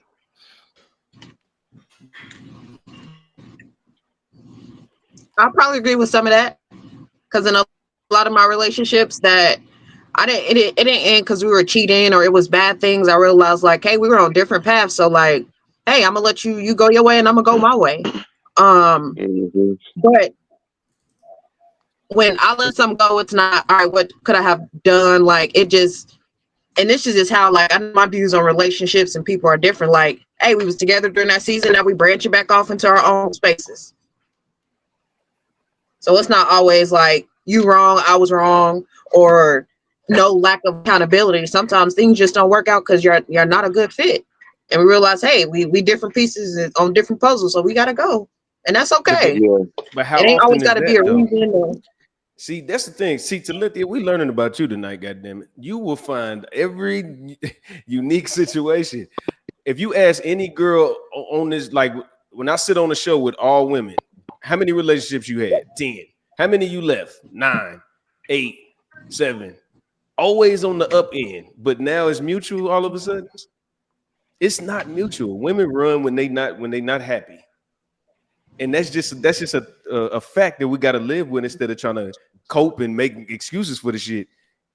so Women why run when would they not we happy. stay in something that does not make us happy? Why is it wrong that we choose to leave it? If you got children, it don't matter if you happy or not. If you just dating, okay, you can run. But if you married and you signed up for that for life, from death to us part, sickness and health, all that shit, and you run So why because you're can't not we have happy. a healthy co-parenting relationship if like the relationships like bad, like that wouldn't be a good model for the kids to see? Like you want your children to see two happy people, two happy parents, and if that has to be separate. And I love wanting to keep a nuclear family together. But there are some things like my last children's father, he got abusive. I can't stay with that. We're not gonna we can't stay in that. Like I'm no matter what, you can go get help. I'm cool. You've All past right, the physical threshold. Like, nah, we cool. external baby, and and if he was really putting his hands on you, you wouldn't be cool with him after that. Right. But do you think the people like for both sides to say that like people are not so quick to break up, they know it's the right thing to do, is because they're afraid of the grieving process? Because if you develop that relationship, you now you inserted that person into your daily life, Yeah. and thinking that you have to switch up that routine now, things are going to be different. And when you see like, damn, I got to do this and do this, and then like I hear people always usually they create the excuses of why they keep on staying. Oh, it's because of this, it's because of that. And I think it's always being in fear because either side don't want the other. They looking at they know that they should end that shit, but they want the other person to do it first and Nobody take the want to look like the initiative of bad doing it. guy. Yeah. But look, So and that should be hurting. I think yeah. like men will see women break up with people and be thinking like, oh, they cool. She back traveling. She smiling. She this and that. I be like, and y'all think like we go through a lot of emotional shit when we have to break up with somebody, especially if we really love them or fuck with them. Like when we really get attached and down with somebody, like y'all really be our other half, married or not. Like that's how big women like will view the men in their lives. But like that should be hurting. And so if it comes down to the point where we got to let something go, like y'all might think, oh, she being emotional or irrational. Like, no, we didn't really had to sit and think and ponder on that. Like, and that shit do be hurting. But you know what? This is the problem I have when people say I'm going to search for my happiness. If you have to say I wasn't happy, okay, people don't want to own that you're making a selfish, life-changing decision based on an emotion. Happiness is gonna come and go. Sadness is gonna come and go. You know what I'm saying? And so I always say, never make a life decision on an emotion because your Right. emotions is like waves. Your waves are gonna go up, they're gonna come down. They're gonna be so erratic at sometimes you can't put the livelihood of yourself and others based on an emotion, right? That's why Right. even in marriage they say, okay, you look for safety, you look for grace, and you look for joy and peace. Okay, they don't say nothing in there about happiness. Okay, because it's gonna come and go. You know what I'm saying? Your love is even gonna come and go. You know what I'm saying? Because it's a feeling. You know what I'm saying? So most people got to find themselves and look at their core values and look at, am I still gonna stick around when things get really, really hard? That's where people come up short and miss out on their blessings. You know. Yeah, yeah. I think Completely agree. I'm not no And super I'm not an spiritual emotional religious woman. nigga, Yeah. but the God see everything, nigga. I think when you doing all that malicious shit and running and getting up and just trucking it through life, and when you get mad and upset, and especially when you break your vows, bro, I don't think that shit never come back right. Some people Yeah, is your partner true. yeah, like you know what I'm saying. Especially like, all right, let's say this: you leave a good motherfucker, nigga. I paid for that. Trust me, paid for Mm-hmm. that shit. I'm Mm-hmm. swear to God, you know what I'm saying? And that motherfucker was so cold. That motherfucker went on and got married with my 2 kids. You know when people break up with somebody, you know where that fear comes in, that where it makes it hard because they already got number 2 lined up right there, right in the rings right there, and they don't know where it's gonna go. That's because like an uncertain future is always gonna scare somebody over us. You know, if I think about females for a second, when they know you and they got you, and they know you inside out and got you figured out, that's when they start acting their ass, right? But when you keep them guessing and keep them intrigued, they love you long time. You know what's crazy? That nigga Mac Moss said that shit before you came on the Oh show. Verbatim, damn near, he said that shit. You got to keep damn, your woman, because when and this is gotta keep both them guessing. sides. When a motherfucker get comfortable, when a Mm-hmm. nigga know, if a nigga go out and he stay out till 1, she don't say nothing. Nigga start coming in at 2, she don't say nothing. Nigga start Mm-hmm. coming in at 3, start pushing the line and shit. That's the same thing with women. They'll put on 10 Mm-hmm. pounds. Oh, he ain't say shit. Put on 20. Mm-hmm. I can eat. I ain't gotta walk no more. For you know, she looked pregnant. You be like, are we having a child, bitch, or what? Or what's going on? You prego? Did you Something you want to tell me? you feel me? Like, you know what I'm saying? But yeah, we got to keep each other on these toes, but we can't do it manipulatively. That's one thing. Cause a nigga will, you know what I'm saying, flirt with a bitch to keep his bitch on point, but be disrespectful with that shit, and that's not cool. Yeah, no, that's not no. You know what I'm saying? But yeah, Mac on the game. That nigga ain't bullshitting tonight. Man, shit, I'm listening to y'all. Shit, you know, I usually do a lot of talking, so I'm chilling. Oh yeah, nah, you good. Hell yeah. So yeah, anybody else got something on the grandfather thing? Hey, y'all, the link's open. If anybody else want to come up, I'm putting it in the chat. So if anybody want to jump in, you more than welcome. My bro down there, he keep all our web information, everybody contact information is in the description, Grumpy. All right, cool. You know what I'm saying? Yep. So all right, bet we're gonna go to the next one then. Here we go. Oh shit, what am I doing? Oh, here we go. Now we're gonna switch it up a little bit, y'all. We're gonna talk about, does racism exist? You can answer it, and then I need you to tell me how it exists anecdotally. I don't want to hear no stats. I don't want to hear no systematic shit. I want to know, if you say yes, how you experienced it and how it fucked your life up, how it like held you back or whatever you're gonna say. But nothing on the internet, shit that you've been through. Lady, we can go ladies first. No, I'm not. No, I'll go next. You go next. All right, Mac, you want to go? What's the question? Does racism exist? And anecdotal experiences only to explain your answer. I would say it does, but I would say it's more or less not as like it used to be. Okay. What you been through? Tell me.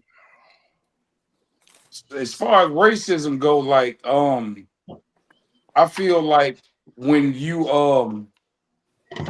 when you in certain spots, like for me, like where I live at, they don't expect you to have certain shit. And so they look at you like, who the fuck is that type of nigga? Some people, but I ain't gonna lie, I have met more good white people than asshole white people. I can't say that much. It Mm-hmm. seems like the only ones that be on their racist shit is them old motherfuckers that was born in the 40s and 50s and shit. These new white people be cool. Yeah. The civil rights whites, The new white people. I love the that so much. new white folks. The Like new white folks. Like the Ooh. The new new white people is sympathetic, they empathetic. You know what I'm saying? They be like, you shouldn't do that. That's not right, buddy. Right. You feel me? Them Mhm. You know, them old white motherfuckers, they be like, fucking nigger, white power. yeah. They just go straight to it. You Fuck it. You feel know me? what? You know what? I work with the fire department, and I remember the first promotional exam I took. We had to go and do little classes and shit like that, right? And I say it still does exist because even with the promotional ranks and who they let into the job and stuff like that is a little questionable because when you start looking at the common denominators, the first thing that stick out is the surface level. Okay, I see white people, I see black people, right? So that stands out, but then it goes a little bit deeper because they would do like a third party testing company to come do these promotional exams for us, and come to find out they would behind closed doors like sell the whole test packet to like put it on sale, right? And the crazy part was they gave it to the white they sold it to the white people for like $800. They sold it for they sold it to the Latino people for $2,500. They didn't even offer it to the black people. Mm. You know what I'm saying? So I Mm. understand it in certain aspects in certain careers. You know what I'm saying? So, what do you think DEI is? I think Um, I think DEI is some bullshit. But kind of go against what what Var said. Well, I I think it think worked for DEI is certain some things. bullshit because I think that me personally, I'm a conservative, so I think personally that the best person for the job should get it, regardless of race, color, and Yeah. whatever you want to call it. The best person, if I get on a motherfucking plane, I expect the best pilot to be on that motherfucker. Right. but that's right. not what was happening. Yeah, I So know. DEI, here we are, because that's not what was happening by a lot. So, what was happening? They was Yeah, they have overlooking studies. better black. White men versus black men or Mexican or Asian of the same education. White men of lesser education were overwhelmingly getting chose for jobs that more qualified people of other races were supposed to get. And that's across the board with white women too. So we had to Yeah, put DEI in place because it was so bad. but that's fucked up though because the thing about it is when it comes to that type of shit, I think nepotism plays a big role in a Mhm. lot of that hiring, and I think this is why they put DEI in place because I mean, if I'm the chairman of some shit, goddamn it, you can't tell me I can't get my little nephew a motherfucking job. Fuck you. Right. That's Well, my nephew. what was But what going if your on is like, nephew man, isn't the best person for that job? Yeah, but when it comes to That my goes against nephew, I what don't you give a just damn said. if he Like is the best it should person. go I to just the best. So but hold on. So Go his ahead, Cal. thing. Oh, go ahead. Go ahead. Go ahead. My bad. Let me let Cal go real quick. He been trying to get Go in. ahead. no. All I was gonna say is like, I think like these companies don't want the PR nightmare, and I think in the beginning it was working to serve the people to give some of those people a chance. But what happened is they started like trying to create this whole diversity thing, and like Maul's, you know, what I'm saying what Maul's saying is like we need to get the right people in there. I feel like now things are opened up more. People have to, you know, what I'm saying have to do they do have to give people a chance. I think like things you know, the right people do get the opportunity now. there is some kind of nepotism and it's gonna be some favoritism, the buddy system. That's no matter where you go, because that's society in North America now. But like Shit, it's everywhere. Shit, honestly. we need, you know what I'm saying, like for real, it's like to me, I agree with Maul when he's saying I need to have the right people behind the seat if they flying this plane. I don't want somebody here who got rushed through the system just because it looks good to the it's a good PR move to Southwest or something. I want to make it to my next destination safely. You know, it's there's some of these things that like it's the harsh truth, but like this is the reality of things. It is what it is. Yeah, people go to college and get qualifications and documentations for a reason. Shit. Like Yeah, if I'm having if I need a heart transplant, I don't want no motherfucker in there, whether he be Chinese, black, white, Asian, or Mexican. I don't want him in there because y'all feel like he should have the job. He needs to earn that shit. This is my life we talking about. Right. Well, I'm you know trying to what? meet a quota. I'm a keep it funky. There's probably 3 jobs that you have to worry about qualifying for, right? That's doctor, lawyer, and chemist. Okay, because let's face it, medicine is taking over the world, right? Everything else you could be trained for just with a high school diploma. So it's actually a money thing. To support this, DEI has been out for a long time because even with the military people, this is why they got military preference. They have to shoot to the top of the list of any kind of job opening if you served in the military, where you have to give them first crack at any job. You know what I'm saying? Once they come out the military or they serve their time and stuff. But when you go in the military, it's people that fly planes and do medical work in the military that they did it when they signed up coming out of high school. So you can learn everything if you specialize in that. You know what I'm saying? I think the thing is, it comes to, okay, we got to grease these universities' pockets right now, because the only thing that separated is like, I got to give up 4 years to go to a university and go in debt and pay this school for education, because most people don't have jobs in the degree that they went to school for. You know what I'm saying? Yeah. But there's thousands and millions of jobs that was going on back in the 40s and 50s that still apply today that we look down on. And then we try to say, okay, we try to stick a qualification on it just based on you went to college or not. You know what I'm saying? Yeah, that's a fact. Like a lot of stuff is going to be a lot of stuff with jobs and stuff these days. When you talk about qualifications, would you want somebody fresh who's got their PhD in this field, or somebody that got 10 years of on-the-job training? Which one would you choose? 10 years on the job training. Why would you go with the 10 years on the job training? Experience. That's my thing. But guess what? You go to school where you can learn it every which way, old school and up to date. You know what I'm saying? So, but you would rather want that experience, because when you want problem solve like ASAP, that person with the experience is gonna snap in like second nature. You know what I'm saying? Like one of your common senses. You know what I'm saying? Because Now let me ask you this: since y'all talk about experience, now what would you say if a man said he had experience but he's not licensed? I'm still going with it. I will ask him.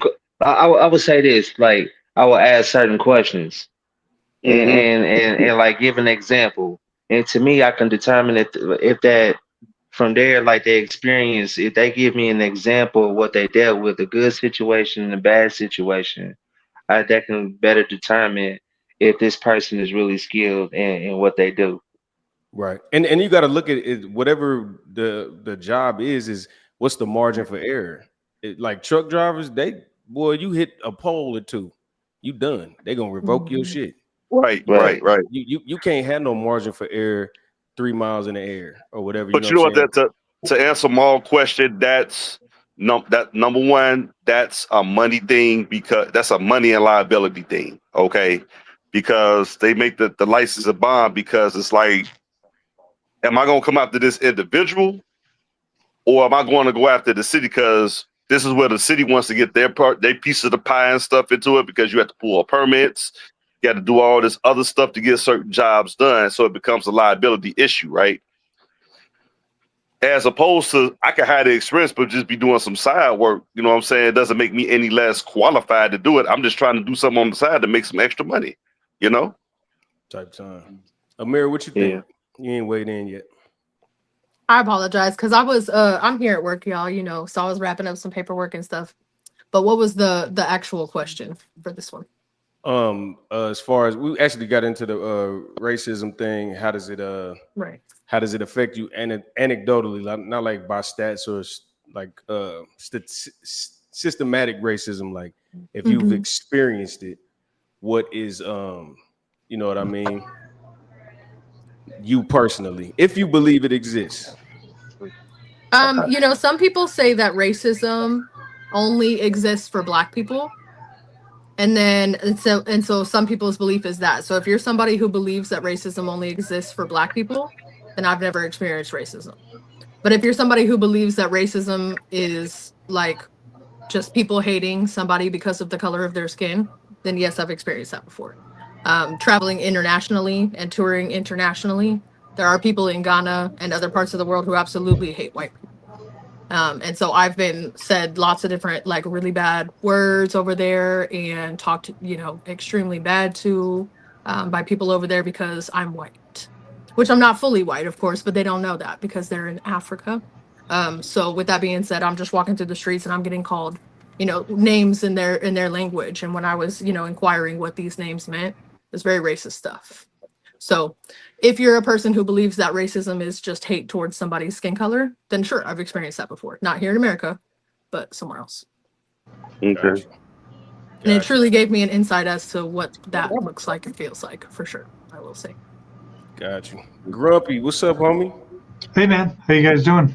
Good, man. How are you? Welcome back. Pretty good. So just want to get your guys' opinion on something. So my brother is obviously a white guy, and he's married to a Black woman. And my dad, actually, one thing, they have 2 young children. They're like 12 and 13. And my dad typically refers to them as, God, I hate saying this, but he calls them Enners. And so, I mean, I guess, what do you guys think about that? And this to is me, I mean, that's race. I don't believe in systemic racism, but I do believe racism exists, and I think that's a racist thing to say, like especially to young kids. And you know, we've gotten into arguments about it, and I've told him before, like, dude, that's pretty fucking. Oh shit, sorry. No, you guys are on YouTube. Yeah. I don't know what I can and can't say on YouTube. No, you good. This ain't TikTok. Oh, you good. We be saying everything. I want to ask him a question real fast. Why don't you believe in systemic racism?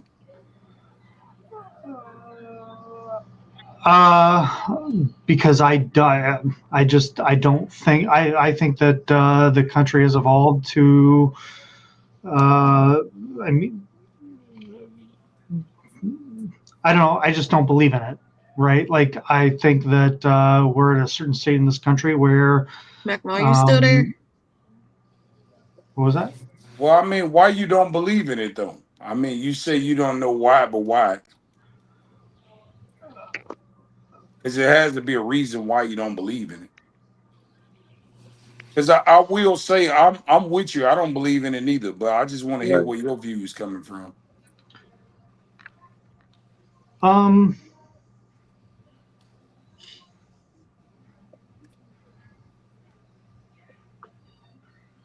You know, I don't know. I actually wasn't prepared for that conversation.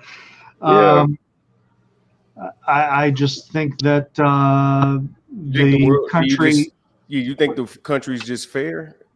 Yeah, I do. I think that you know, there's so much opportunity for people, and I mean, we have so many things that, you know, in this country that is there's just so much opportunity, right? It's not a skin color thing. I just think that there's so many opportunity for people to, do what they do best. I think is a country of opportunity. But I do think that there is racism in terms of like people's ideals and beliefs. I don't think that we're a country of racism. Right. I think I'm kind of with you on that. Overall, I think certain people don't like certain people. You know what? Let me say it like this, because I've been listening to this political shit for about a year now, so I'm kind of catching on. I used to didn't want to talk about it, but I think like the alt-white or the alt-right, the right-wing conservatives, I think a lot of people are pro who they are. I don't think they racist. I think they just, you got pro-black people. Black people that just fuck with black people. I like black companies, black business, black culture, black this. I think white people just don't have the opportunity to say that I'm pro-white or I'm, you know what I mean? They're getting a little more comfortable now, but I don't think they're not anti-black. I think I agree with that. That would be racism in my opinion. They don't dislike blacks, they don't dislike Mexicans, they don't dislike Asians. They're just pro-white. Just like black people that say they can't be racist. I hear that stupid shit all the time. But it's not that you're anti-white.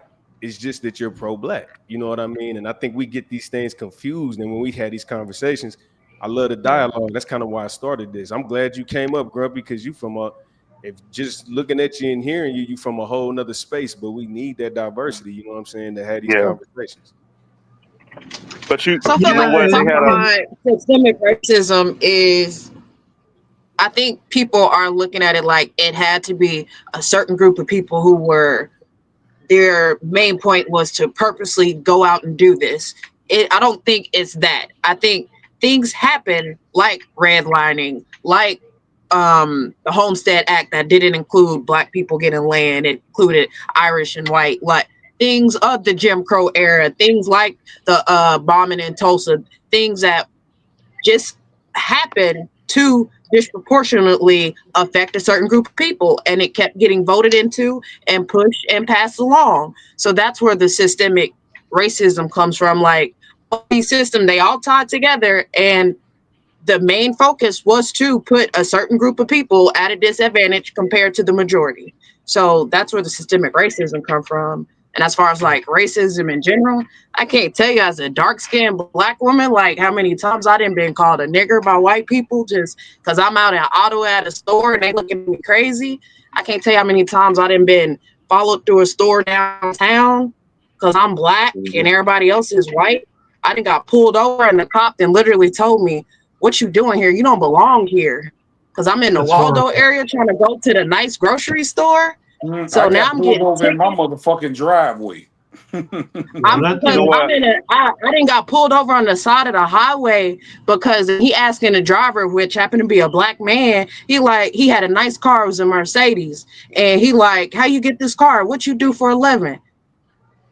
How much you make? Where you going? Y'all don't belong out here." I had to sit on the side of the highway and get patted down because the car we was in, just there was no way we could have legally gotten that car. Right. It had to be drugs or some type of criminal activity for us to be in the car we was in. You know what? I want to make 2 points. I want to make 2 points, right? Number one, I would like for there not to be no systemic racism, but it does exist, right? Because division and war sells in this world nowadays. Okay, this is just a fact right now. And I was watching something with the NBA. And did you know, like back in like 77, 78, 79, that the NBA was on the verge of being folded? It was like the 9th most popular sport back then, right? And they said, guess what? Guess who ended up saving the NBA? Black man. No, it was the Magic Johnson, Larry Bird rivalry coming out of college. That saved the NBA. That was directly towards like racism. So it separated the country there, right? So that it wasn't Jordan? No, it wasn't Jordan. Nah, it was before Jordan. Really? No, okay. No. It was Magic John. It was because they rivalry went back to the national championship game in college, and it carried over into the NBA. Okay, and that's what saved the NBA from bankruptcy. And they just marketed it. That's why Larry Bird ended up going to Boston, which is traditionally white, and you know they got that. And Irish. Magic went to LA, and so they had that cross country rivalry going on. That's number one.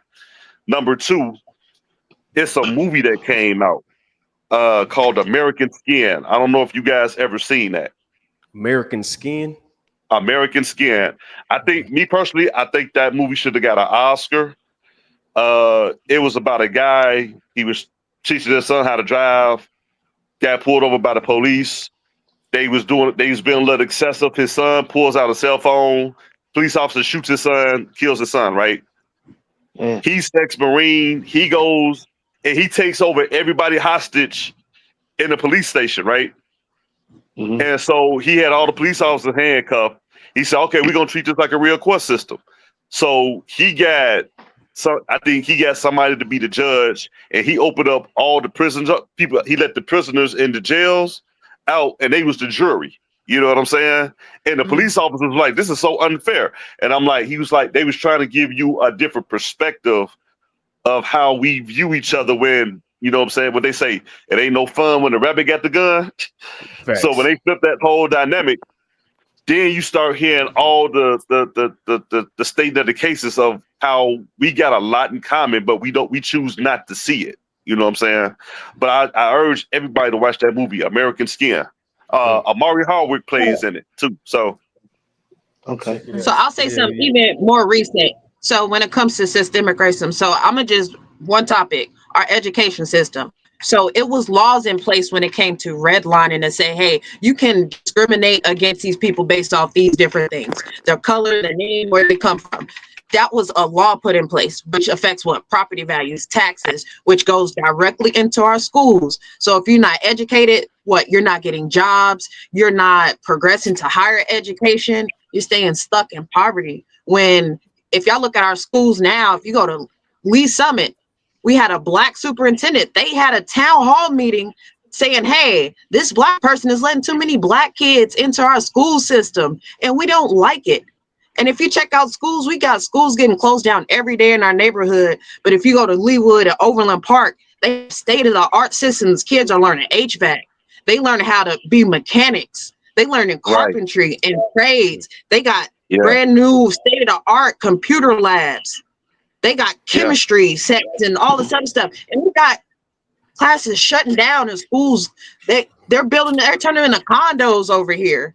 Like, that was a system put in place, and it's working, and it has worked, and it's getting worse. But I will give our school district the credit now. I say this because I work for them, and so seeing it from the inside and seeing how, And we especially were in Missouri, unaccredited for how many years, Kyle? 20. Yeah, good 20. But the school district got their accreditation back in 2022. And so like now with that the GO bond that went through, they got that $467 million bond that went through, and that's only gonna be allocated to just facilities works and building up. So like if y'all go by 42nd in Indiana, right now they tore down that old Mary Harmon Weeks in the old King. They about to rebuild it and call that the King Empowerment Center. And so they're moving pre-K education over into that school and making that pre-K also, I think up to like I think it go to sixth grade, I'm not for sure. But it's gonna be a nice state of the art school. And they really but this is the thing that's also gonna that's tripping me out at the same time, is because what's fucked up about it is if you give it another 10 years, that whole area is gonna fuck around and be in the process of gentrification, because with the taxes going up and that shit that Frank White did, he moving up all those people out those neighborhoods for like the white corporations to come and take it over. They're trying to move people out the city now. It's only a matter of time. Do y'all think that this is them choosing to just are they picking on black people, or is it they just want the bullshit to go? Well, no, Fortunately, they want the area back. That like it was at a time that like there was a time like like if you speak to like your grandparents and stuff, they tell you that you couldn't go in certain areas. Like it was kind of like a sundown town in yeah, Kansas City, facts. I remember that. Yeah. shit like that. So it was like a certain time you couldn't be outside or be in certain parts of Kansas City, and hmm so. Like it was at this time they had different areas. Remember they used to have 75th and Prospect. That's where they used to have the fucking amusement park over there before they tore it Hmm. down. Yeah. And hmm so like and even like the just the area was much different. So like what they trying to do is they gradually like moving from that truce divide and truce line, and they moving east. If y'all happen to go by Lincoln High School and that whole area, Yeah. see what they did over there. They rebuilt all those fucking houses. That shit's like what probably 500,000 over there, probably. I'm just guessing. And then the apartments that you see that's north of 27th and So my Truce, thing when it those comes to apartments, gentrification, ain't yeah, it's the shit changing. They gradually pushing people out. They doing it right in front of us, and Yeah, Quentin Lucas yeah. is doing that shit. I agree with Cal that they're doing it because like even up here in Chicago, even with when it comes to like Section 8, it's out there in the rural areas. They're pushing people out Yeah, and relocating them to. That's where they're approving Section 8's at. They're not approving anything in the city because by Chicago being like one of the top 5 metropolises in the country, they want to hmm reinvest in the city and say, okay, we get this crowd out, then we can build this up and make it more profitable. Like I know because I work out south a little bit. I know that the University of Chicago has bought up a lot of land in Chicago in the Hyde Park area and a little bit over there in the Eagle and O Block, basically O Block, with Chief Keef them from, right? Hmm. yeah, Man, they're pushing those people out. They're building that whole thing up because they got the Obama Library building up. So they're building up that whole area. So now you're gonna probably have like $1 million houses over there pretty soon, and college yeah, dormitories and stuff like that. So it's definitely a method to the madness in which they're doing it with in terms of where you live, public housing, and property. It's all about money. Yeah, facts. It's yeah. definitely that's the fine line right there. The taxes are going up and the property, like the shit, like this is what like Frank White, like over in Kansas City, right? Frank White did that shit in 2023, raise the property value. You know what I'm saying? Like raise the property value, raise your Hmm taxes and shit. And it went up significantly. And I think that was just like that was very random for somebody to do that. And I don't know if they was just if someone was using him or forced him to do something like that. I don't know. But I think it's a move to discourage some of the homeowners that live in certain areas of town to hmm to convince them to like what I'm saying, it's like if you're not gonna sell me the property, I'm gonna find ways to break you and put you in a Right. situation to where you have to sell this shit. Yeah, they Right. did it in And Parade well, Park.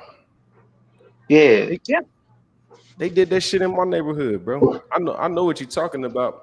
But see, this is what I'm saying. I'm gonna I gotta give a little pushback because hmm do we do this shit to ourselves? Is the I was Yeah. reason gonna that say we that. because we being gentrified, but we fucking our shit up too. You know what I'm So saying? It's like, can we give our people? So I don't see gentrifying as like a bad thing. Like people are finding value in what we have and they want to make it better. I just say at least give the people who are there the education to either fix their homes, learn how to buy their homes, or get help to the beautification grants that be out here for some of these places. Like give them the opportunity first to make their place better before we then try to force them to have to sell. right. But you know what? On a different aspect, Ty, I disagree with gentrification because, and I know we say we weren't going to statistics, but I'm going by common sense, right? I say like 10, 20 years ago when they had HIV and AIDS and all the black people was moving to Atlanta, they said Atlanta had the highest case for AIDS and stuff like that. Now today, everybody's trying to move to Houston. Now they say Houston has the thing. So it's like wherever the black people move to the most, they put this stereotype. Okay, well, this is where it got the highest case of AIDS. Like like it's with us. You know what I'm saying? And even with COVID, not too many black people was trying to be test dummies and was hesitant about taking that vaccine. Where they made a commercial trying to get black people to take the vaccine and stuff. You know what I'm saying? And I'm like, they tried to make it seem like scare back black people to taking that vaccination because they was like, well, people get COVID, you die. No, if you have an underlying health issue and got COVID, which is comparable to like having pneumonia, that's what was killing you. It was COVID on top of your pre-existing condition. You know what I'm saying? But they blame everything on COVID. You know what I'm saying? Yeah, they was basically they was punking people into taking it. Yeah, so they was generalizing everything. You know, you could have liver disease. They were saying it's COVID, and like that was their narrative to push it to you that it was a scare tactic to force you into doing it. They force you into fear into doing it. And like, if you had common sense about this shit, of course it is a pandemic going on, but like the government is giving you something for free and forcing you to take it and trying to demand you to take it. Yeah. Right. Crazy. Like that's they don't give out shit for free. That shit come with a cost. They want something out of it. And let me also bring this up because when you hear about racism, it's always a color thing, right? Sometimes it's an income bracket thing too. And the reason I say that is look at the food at your neighborhood grocery store. Like you don't want to have too many Trader Joe's and Whole Foods around here where you get like the best of the best food. And come to find out, whatever they can't get rid of at Whole Foods, you know who they give it to? Aldi. You know what I'm saying? Get the fuck out of here, man. No bullshit. Aldi is under the Whole Foods brand. So a lot of these grocery stores, I started to stay on top of this shit because I'm like, it's about you gotta start eating right. Aldi's is the company that do all the Whole Foods. And they're the ones who and they put them in the nicer neighborhoods. And also, like if you start to see now, if you start to go into the Aldi's now, they start to restructure them and they trying to jazz them up a little bit and give it that kind of Trader Joe's feel to it. Bro, Aldi's went all organic in like 2016. Did you know all this shit in there is organic? I didn't know that until I see some people coming from the firehouse because we buy our own food, man. They come in with Aldi, man. I'm like, we get this shit from Aldi, cheap shit from Aldi, man. But I'm like, Aldi can kind of up their game a little bit, so I'm like, oh, cool. Don't taste that bad. Hey, Grumpy, you got any? I don't want to leave him out. What you got on the Grumpy? You got anything? I don't want to leave you hanging. If not, it's cool. You can just hang out. But y'all go ahead. I'm about to pee real quick. Oh, oh no, my mic was actually muted. I just want to say good night, guys. I'm gonna head off. Hope you all have a good night. All right, G. All right, man. You have a good one. All right, later, guys. All right, be safe. No, but yeah, that's what I'm saying. I said bring it up. Like it does exist in certain aspects. You know what I'm saying? But it's just about being aware. Like I always tell people, they make a big difference about unemployment numbers, but it's directly proportional with the amount of white men that are not working. You know what I'm saying? Yeah. It's the main thing that moves that needle with the unemployment rate. You know what I'm saying? Yeah. Because black men been fighting for jobs since forever. You know what I'm saying? Qualified, non-qualified. And then there was another thing that they did with execs where you got whites with college degrees and whites that came out of prison. And you got blacks with degrees and blacks that came out of prison, right? And they said that a white person with a degree can get hired, he has a 34% chance of getting that job. Okay, that's a 1/3. That's 1 out of 3. That's pretty good, right? They say a white Right. criminal that's being reformed has a 17% chance of getting that same job, right? They Mm-hmm. said a black person with a college degree has 17% chance of getting that job. And a black person with a criminal background has like about an 8% chance of getting that job. So the numbers themselves, the numbers themselves are kind of off because they're saying like, we'll take a white person with a criminal background over a qualified black person. So so when we go back to saying DEI, that has been existing for the longest. Yeah. But see, that's what I said, and I think that the DEI and the affirmative action shit is overcompensating. I think this is our reparations: Section 8, food stamps, WIC, DEI. Definitely is. I think this is literally our reparations, and people just not understanding that shit. Grants, scholarships, minority quotas. All this shit is the all right. My bad, we fucked up. We had y'all on chains for 400 years. Here you go.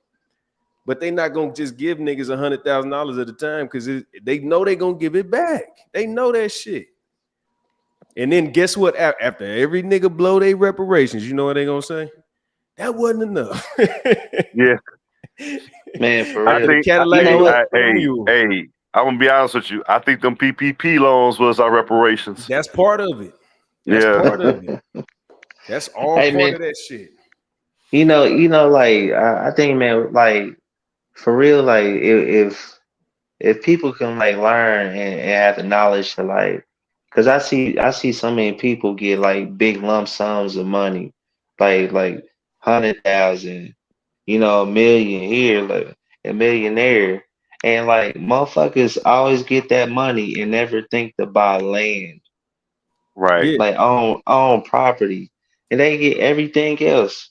They gonna get new outfits and all kinds of other bullshit, but I never see and get a nice car, but motherfuckers will get an apartment.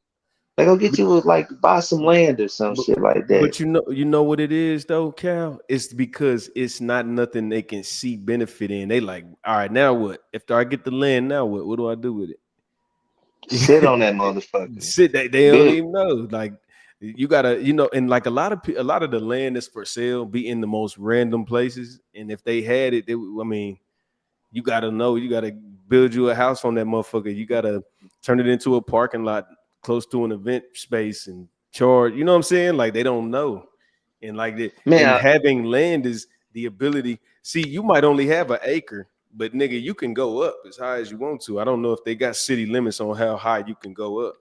You know what I nah, mean? see like what I be thinking about is like buy like what I'm saying like a space of land and maybe in a struggling area, what I'm saying, like where abandoned buildings and all kinds of other shit. You buy Hmm. that shit, you buy that land for cheap, a little bit of nothing, and just sit on that shit. You know what I'm saying? You might have to pay the taxes on it every year and shit, but eventually like those buildings gonna get torn down. They don't Yep. want to. Somebody want to build a facility, and guess Yeah. what? You got some land that's sitting right there, and they be like, Yep. "Ah, man, we can't build it unless this motherfucker sell." Sell And they that come to shit. you, be like, "Is this your lot?" And you be Cal, like, "Yeah, that's my shit."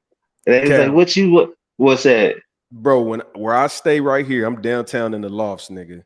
Right across Yeah, the way. When I moved down here, it was this 8-story vacant factory. Nigga, that shit is a parking lot now. We pay $75 a month for that motherfucker. And right next door is this dude. And he live in this little building. It's like a cut, it's an alley, and then it's his building. And they offered him like yeah, 1.2 million. He said, nope, you got to yeah. give me. He said, you got to give me 10. Or I ain't going nowhere. You know what he gonna do? He gonna get that 10, or he gonna meet in the middle somewhere. Like Yeah. he said 10, he gonna 10, and then he gonna probably settle for like, what I'm saying, at least 6, five or six. 5 or 6. 7 or 8, 7 or 8. Yeah, you know what I'm saying? Yeah, because he determined. He's like, bro, I'm not going nowhere. But They you know got to what? give it to him. I'm gonna be real with you too. one thing about us sometimes is us as black people, because we got to be the main, we got to be the top nigga in charge, we got to be the face, we got to be the one that made everything happen. When you look at communities and how they be built, we have to kind of pull our money together and reinvest in our own neighborhoods. You know what I'm saying? Like Yeah. a lot of us, we get our money, we get away from that place, and we don't want any reminders and stuff. But we got to start rebuilding our own neighborhoods and taking that back over. Like the Chinese do it. Every city got a damn near got a Chinatown. You know what I'm saying? The Jews do it. They got their own neighborhood. They reinvest in each other. You know what I'm saying? This is When you the start, thing. when you reinvest and support one another, and that's our problem as black people. We got to start supporting one another, right? When you start reinvesting into your community, and go about that route, you could build something great. And that's why the closest people. That's why Black Wall Street is not talked enough in history for us. You know what I'm saying? Because that's when we was our most successful. Yeah. But see, but watch this though. I'm about to get on black folk ass. Pause. Fuck you niggas. I looked up today and I was looking for everybody's socials and shit. Like I'm like, hey, I'm about to put all this shit in the description. If you look in the little shit I just started today. I look as soon as before I even copied the description, I subbed.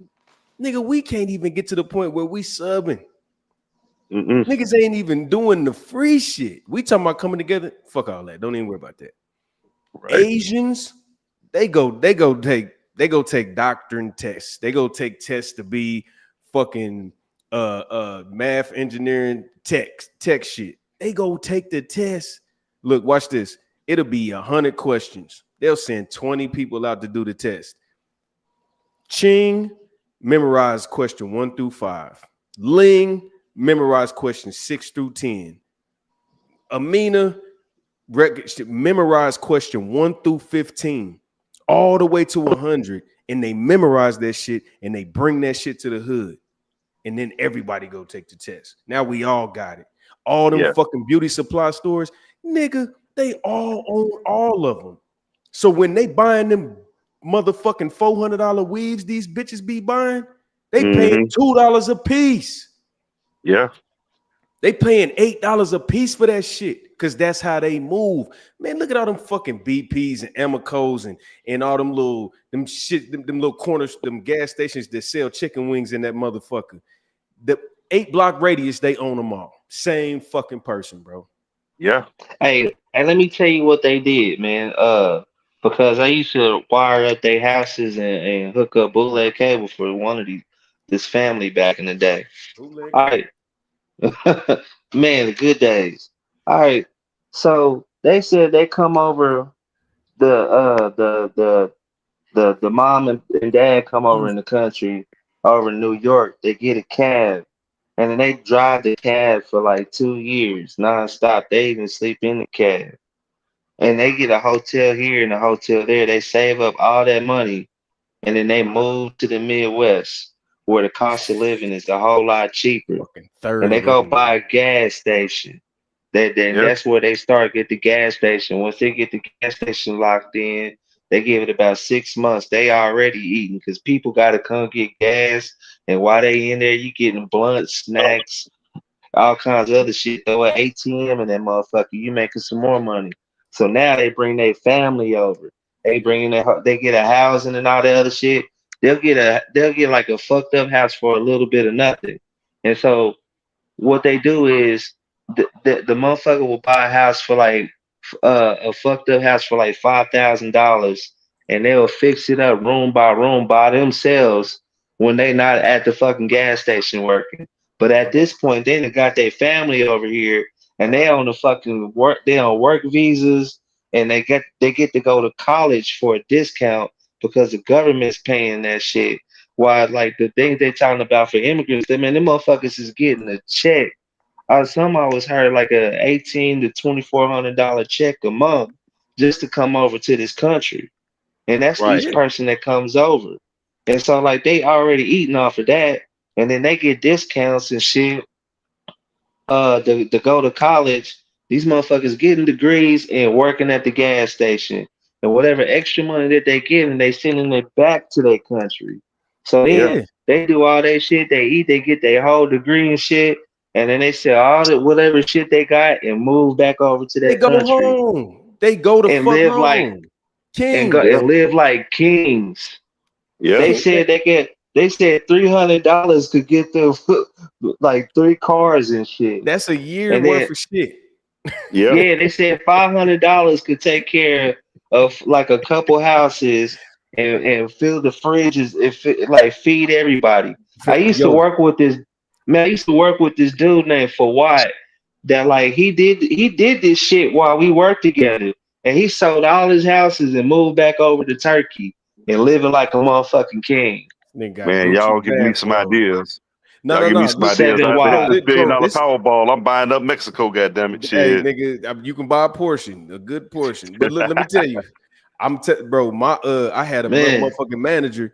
This nigga went to Africa, and it was this kid, and he was 5 or 6 years old, and he was like, man, he had some bananas, nigga. They was black, rotten in the motherfucker. He's selling them. He like, damn, how you gonna sell these little bananas? He said, my mom and my daddy sick. I gotta make some money. 5, 6 years old. Motherfuckers got 25-year-old kids living with them that ain't got no job.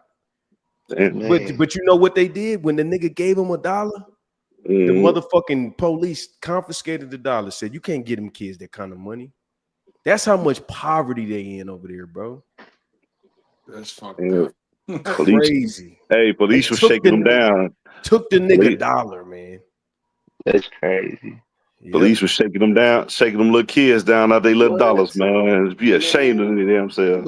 You gonna get that little nigga my paycheck right in front of my face? I'll beat you. I'll beat you up. Crazy. But yeah, man. Hey, man, we ain't gonna hold everybody. I want to do 2 more shows this week. You know what I'm saying? So I don't know why I picked Sunday during the NFL season like a fucking goofy. So maybe on a Saturday earlier in the afternoon if y'all free. I know you work, boy. Yeah. I know Mac Mall work on the weekend. I work Sunday. I'll be there. I'll be a Saturday. Saturday, cool. What you think, Mall? Saturday evening is cool with me.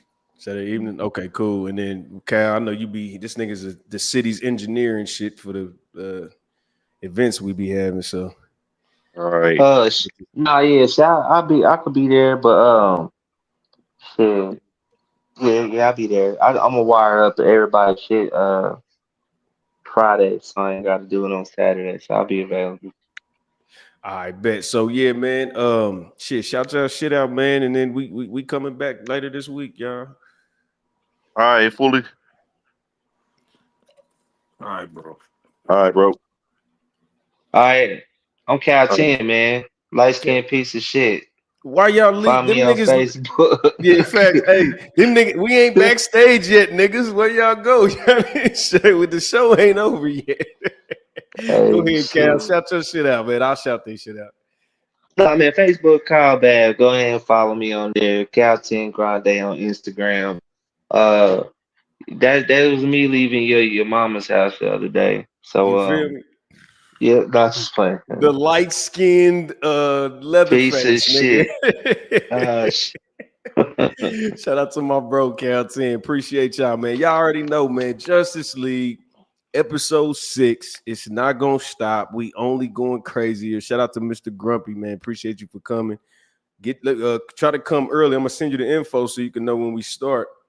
Man, I appreciate it, man. We had some good topics, man. We had a decent crowd for the most part. Yeah. Niggas is interacting. Yeah, man, they gonna catch on, man. So make sure y'all stay tuned with us. We appreciate y'all coming in. Stay in the chat. If you ever want to jump on, I drop the link about every half an hour. So if y'all want to get in, you're more than welcome to, long as the panel not full. And I'll see y'all on Friday. See y'all motherfuckers on Friday. You did. All right, my nigga. Peace, Brody. All right, man. I'll holler at you. Oh shit, it's not letting me play it. Where's my I'm gonna outro? It's not letting me play some my porn. outro. Don't buy no porn, nigga. A leader that's just following his dreams. I just bought a boat and now I'm trying to stream. And I just bought some dope, trying to find a fiend. My shoulders where they lean, plotting scheme, nigga. They bring it hard that I fall, that I never were. Anything you see me with, I heard it first.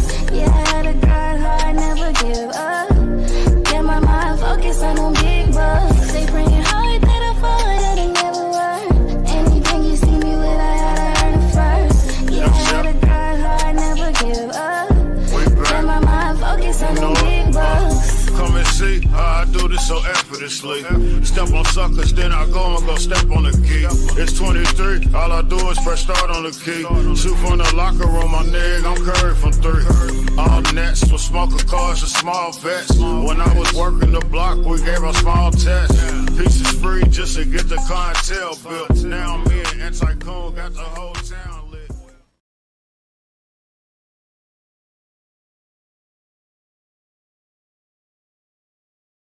A leader that's just following his dreams. I just bought a boat and now I'm trying to stream. And I just bought some dope trying to find a fiend. My shoulders where they lean, plotting scheme. They bring it hard that I fall that I never were. Anything you see me with, I heard it first. Yeah, I had to grind hard, never give up. Get my mind focused on them big bucks. They bring it hard that I fall that I never were. Anything you see me with, I heard it first. Yeah, I had to grind hard, never give up. Get my mind focused on them big bucks. Come and see how I do this so effortlessly. Step on suckers, then I go step on the key. It's 23, all I do is press start on the key. Shoot from the locker room, my nigga, I'm curried from 3. All nets with smoker cars and small vets. When I was working the block, we gave our small tests. Pieces free just to get the clientele built. Now me and Anti-Coon got the whole town.